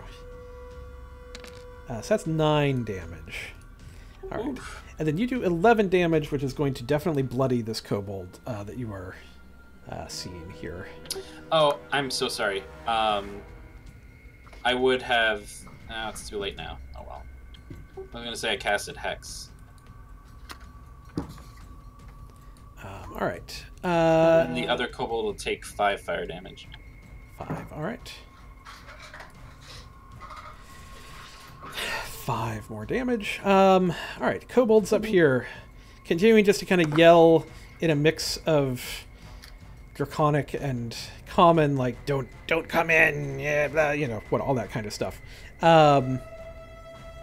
This one is going to it's going to sling into the area, trying to hit Jarus with a 15.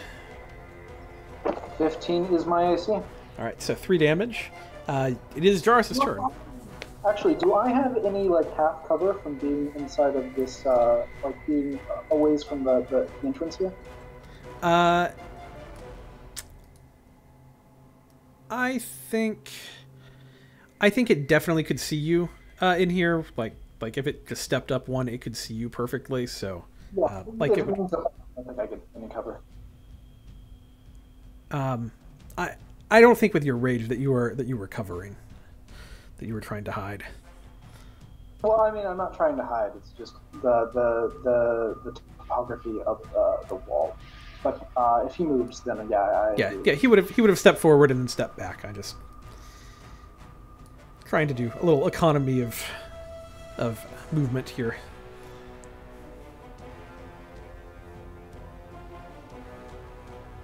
Oh, but now it's my turn, isn't it? Yes. Jarus is the cerulean blood begins to stream down Jarus' chin, displacing his sheen of fish oil as he steps forward and just takes an attack at this first kobold with his blade. Mm-hmm.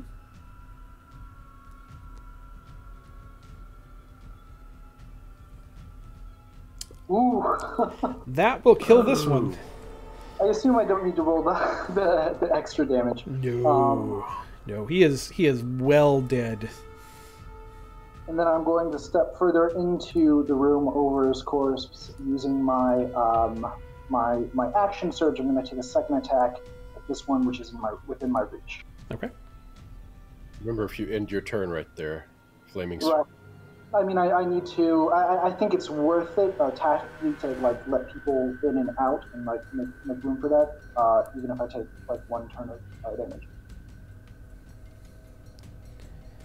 Yep, so go ahead and make your attack against this guy. 17 will hit for 10 damage. That will also kill this one. So what does this look like as you just kind of tear into this room? Like what does Jarus do? So Jarus steps forward with his glaive choking up on it. He just tears streaming down his face, blood streaming down his chin. He just sticks the glaive choked up on the tip of it into the chest of this first goblin, throws it out of the way, takes another step forward, and just thrusts into the neck of the next kobold, opening it. And then he takes another step just a little bit further into the room, and that is his turn. Okay, roll a dex save for the flaming sphere here that's going on. That is not going to save. Oh, sorry, that's not the save. That's the damage. That I assume doesn't save? Yeah, so you're going to take the full damage, but you'll take half of the full damage, so 3. Well, I don't have resistance to fire through my rage, so I'm going to take the full. You'll take the full damage then. Let's see. Galia You know what? She may use a little bit of her own healing ability. She's got some lay on hands here. I think she will take back 10 hit points. That leaves her a little bit still to use. And then she will enter the room again, but get out of the way of the flaming sphere. That's where she can get to. Oh, and she could actually, you know what, she's going to use her javelin attack as well, because she can throw a javelin in here as part of her move. So she'll do that real quick. There we go.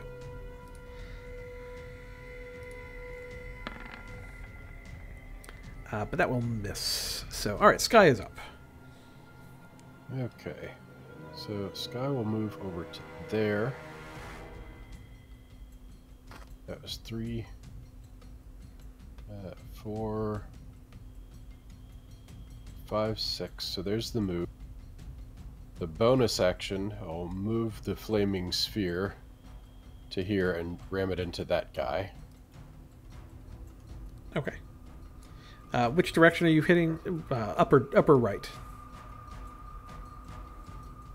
I am hitting this one. Okay. With the flaming sphere. All right, so he needs to make a dex save. Which he will fail. I can just tell you he's going... I mean, unless you just roll both ones on your damage, he will die. Don't underestimate us, Lauren. Yeah, I was about to say I'll just say he's gonna die, and then realized I probably shouldn't.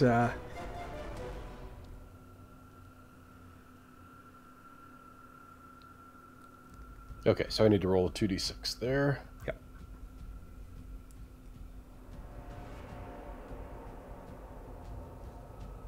Yeah, that'll kill him.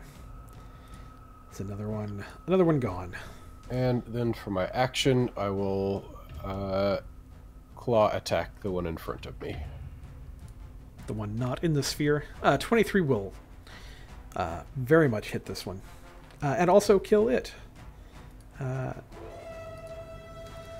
Very nice. Meanwhile, down by Adon, turns out they both have a scorpion on a stick. This guy's going to swing at you with his. 17 also misses. Yeah. All right. It sounds like something you could get at the Ren Fair. It really does. It's as a food item. The kobold up here is going to step up here by Sky. And he's going to just try to stab it with his dagger. That's an 8. That's a miss, I'm quite certain. So that puts red up in the order. Alrighty.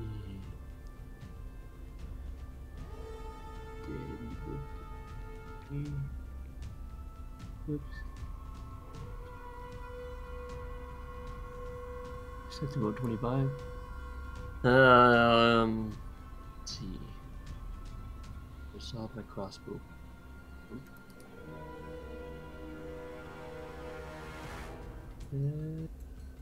Yeah, just shoot him. My X-bow. All right. I think I need to do that yet. Divine favor. Boom. That will hit, and that will kill it. That is another one. This room clears of kobolds. You still see the niches all around that have little orange-sized eggs sitting in them. I have a question about the flaming sphere being next to these eggs. Are they... I think any of them that is next to, they have started sizzling and popping, and yeah, definitely. So Breakfast. about half of these are now broken and stuff in this room. It's really only this corner down by Gallia that is still in any kind of state of being eggs still. All right. Still down here by Jarrus. This guy next to you, he pulls out a little... He means Adon. I mean, Adon, I'm sorry. He's going to pull out a little flask and hurls it at you, Jarrus. But it's going to go wide. Adon. Yeah, Adon is going to, attacking this one instead this time, is going to bring his long sword across his chest with a green flame blade. Mm-hmm. And he'll stow the shield and use 2 hands on this. And I think I'm actually going to spend my inspiration on this. Jesus. All right, well... That's enough, though. 13 will hit. All right, this one takes 13 damage, and the other one is going to take 5 fire damage. All right, that is enough to kill both of them. Their little... their little... scorpion on a sticks are going to fall to the ground. That is going to take you guys out of combat. I would like to ask Jarrus and Gallia to move out of the way so I can cook the eggs in that nook over there too. Gallia will move. She might give you some kind of little lesson about Lathander and his light, but she's okay with things being cooked by fire, I think, that are evil. So it's maybe more... So, yeah, Jarrus will comply, but he, as his rage wears off, he just starts to grab his head in his hands and sort of, against the wall back here, slinks down to the floor among all of the dead kobolds and begins to sob.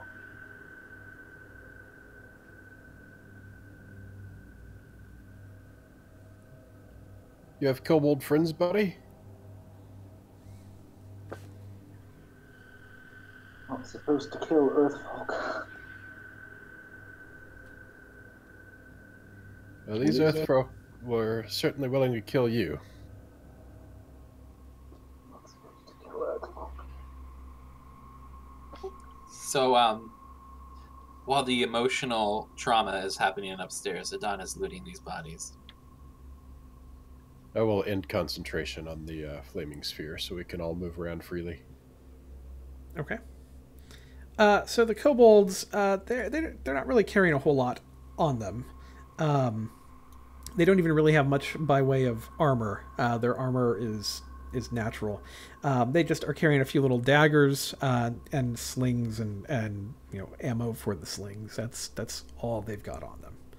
They don't have any cool inventions? Oh, man. Well, the little inventor guys, there would be a dead body up here on the oh, you're down here.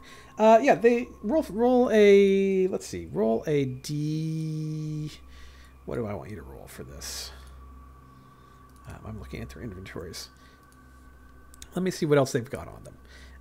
Roll a D8 to see if they've got anything else. You can actually do 2D8 for me. All right. So the one who didn't throw a bag of wasps at you actually has a bag of wasps that he kind of has tied at his side. Is it buzzing? It is buzzing, and like you can kind of feel them kind of inside it. You can hear it. The other one has he has another flask, which is going to be a flask of alchemist's fire. Ooh.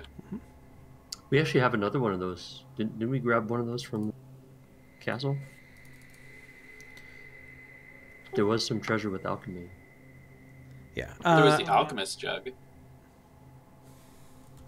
Is that what you're talking about?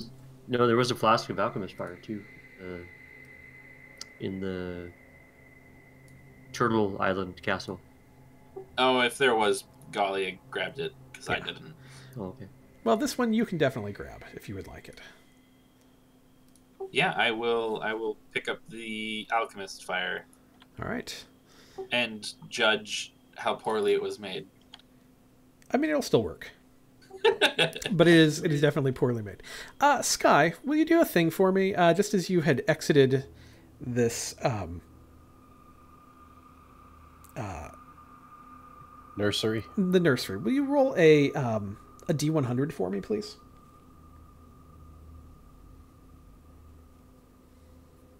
It's a wild magic nursery. All right. Yeah. The meaning of life, the universe, and everything. Yeah. You exit out of this nursery.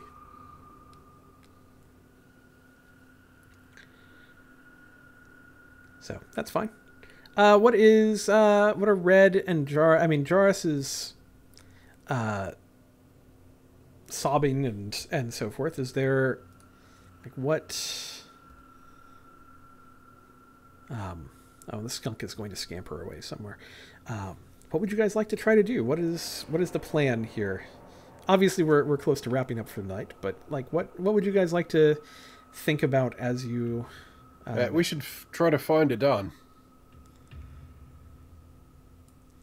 We don't know if he's dead. That's a very good point. Jarrus, you okay? Yeah. I'm okay. So Sky from here on the catwalk would have seen Adon go down these stairs, so he's going to head wherever that goes. This is what I came here to do after. It's rock.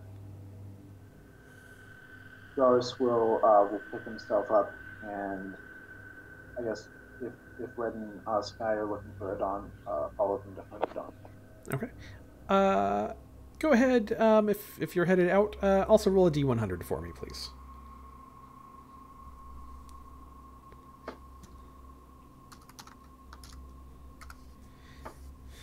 All right. Since Red is going first, Jarrus, as you walk through, all right, yeah. So it's as you come around the corner down here and step, as you step foot in this spot, your foot is going to kind of catch on a tripwire that is here, and you're going to hear a clicking sound, and something is going to happen. The first thing that's going to happen is right behind where Gallia is standing. There is going to be a mechanism that kind of springs out of the wall. It's kind of got a claw-like arm on it, and it's going to kind of swing out across the tunnel mouth. Nobody's standing where it happens, so it's fine.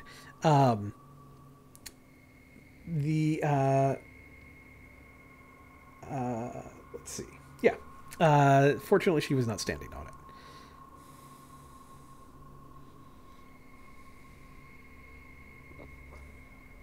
Wow, lucky bird. So do you all continue kind of down the path? Yeah. So we would have seen Sky like go down this way or something. Yeah. So, Okay. So let's do this. As you, Red, as you kind of get right down here by these barrels and things, Jarrus, you're kind of following behind, and Gallia is kind of bringing up the rear. You're going to hear another sound coming from behind you, and there's going to be kind of another sound similar to that first sound where the claw kind of came out, and you're going to see, or you're going to hear a loud thud sound, and another claw is going to just as in a second, as out of out of the mouth of this cavern, where you just were, a giant boulder is going to come rolling out onto the tracks, and another claw is going to swing out from the wall here and push it onto the tracks. And it begins rolling downhill in your direction.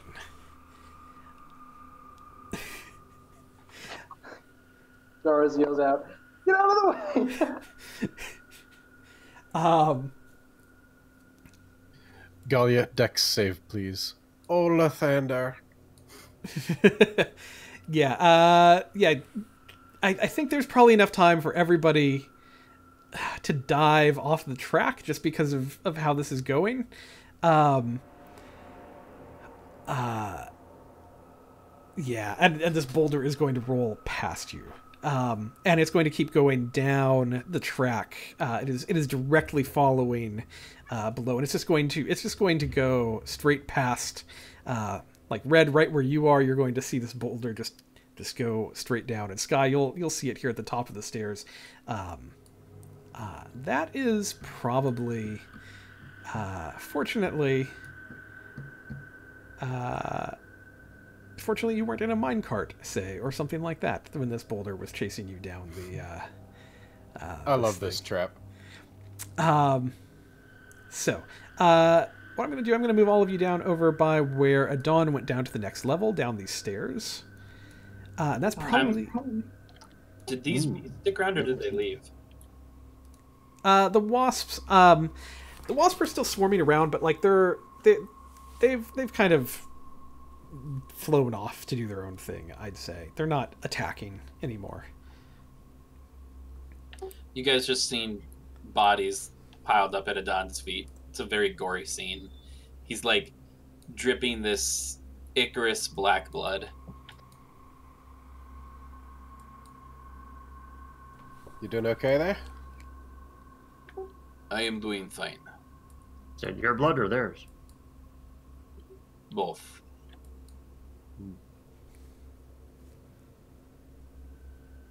How about all of you? Everything okay? Well, mostly. I think Jarrus got a little crispy for a bit. Jadis? Face is really messy, a mix of tears, blood, and oil. He kind of just looks at you expressionlessly. Mascara smeared all over. I will say one thing.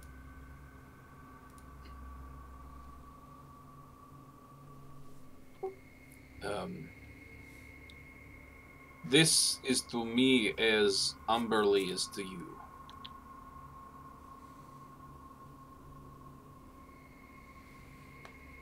They worship another bitch queen.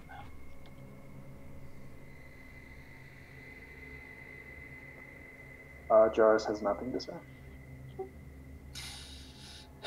And Adonal looked at everyone. Do we rest or do we move on? I am not leaving. You are free to do as you please. I feel okay to move on. On our way out, we should check out the little side area where I was, and Sky will tell them about the charred remains and the rooms full of bones. Room full of bones. Yeah, you missed that bit while we were fighting the earlier kobolds.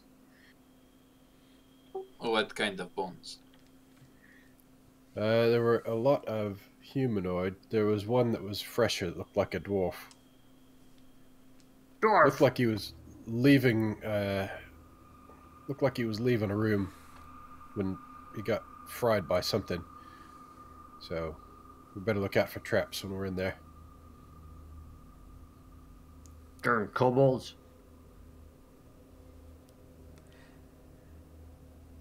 I'm not sure that was a kobold invention. They have many strange things. One attacked me with a scorpion and a stick. That sounds tasty.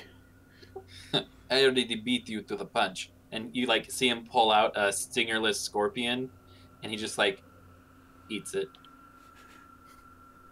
Yeah. Well, that one kobold did say something about a master. We may find their dragon down here. If that is the case, we run. Unless it's a friendly dragon. No such thing.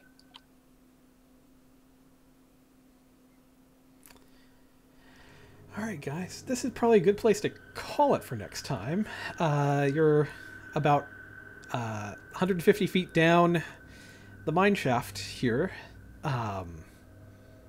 This should be 75 if I've got my spatial reasoning correct. Where are you saying? So this, hello, ping. That should be this. Correct. Yep. Yep. So that's at 150 right there. Right. Well, like this area right here is at 150, right in front of you. Yep. And Okay, it keeps going down 125, and as it keeps going around 100 and down to 50 feet at the next level. So. So we're on level 2 of the dungeon? You're on level 2 of the dungeon. So that's where we're going to call it for tonight. XP.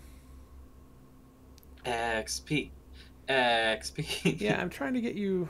Sorry, you're going to pop onto the random battle map for just a second. Pay no attention to that. Yeah, let's take you back here. Let's do a little XP. Let's see who is being tracked in the XP. Make sure I'm not handing it out to people who don't deserve it. Born. I mean, he did help you with the raptors, but that was not a whole lot of XP. All right. Here we go. We'll divide it up. Everybody gets 285.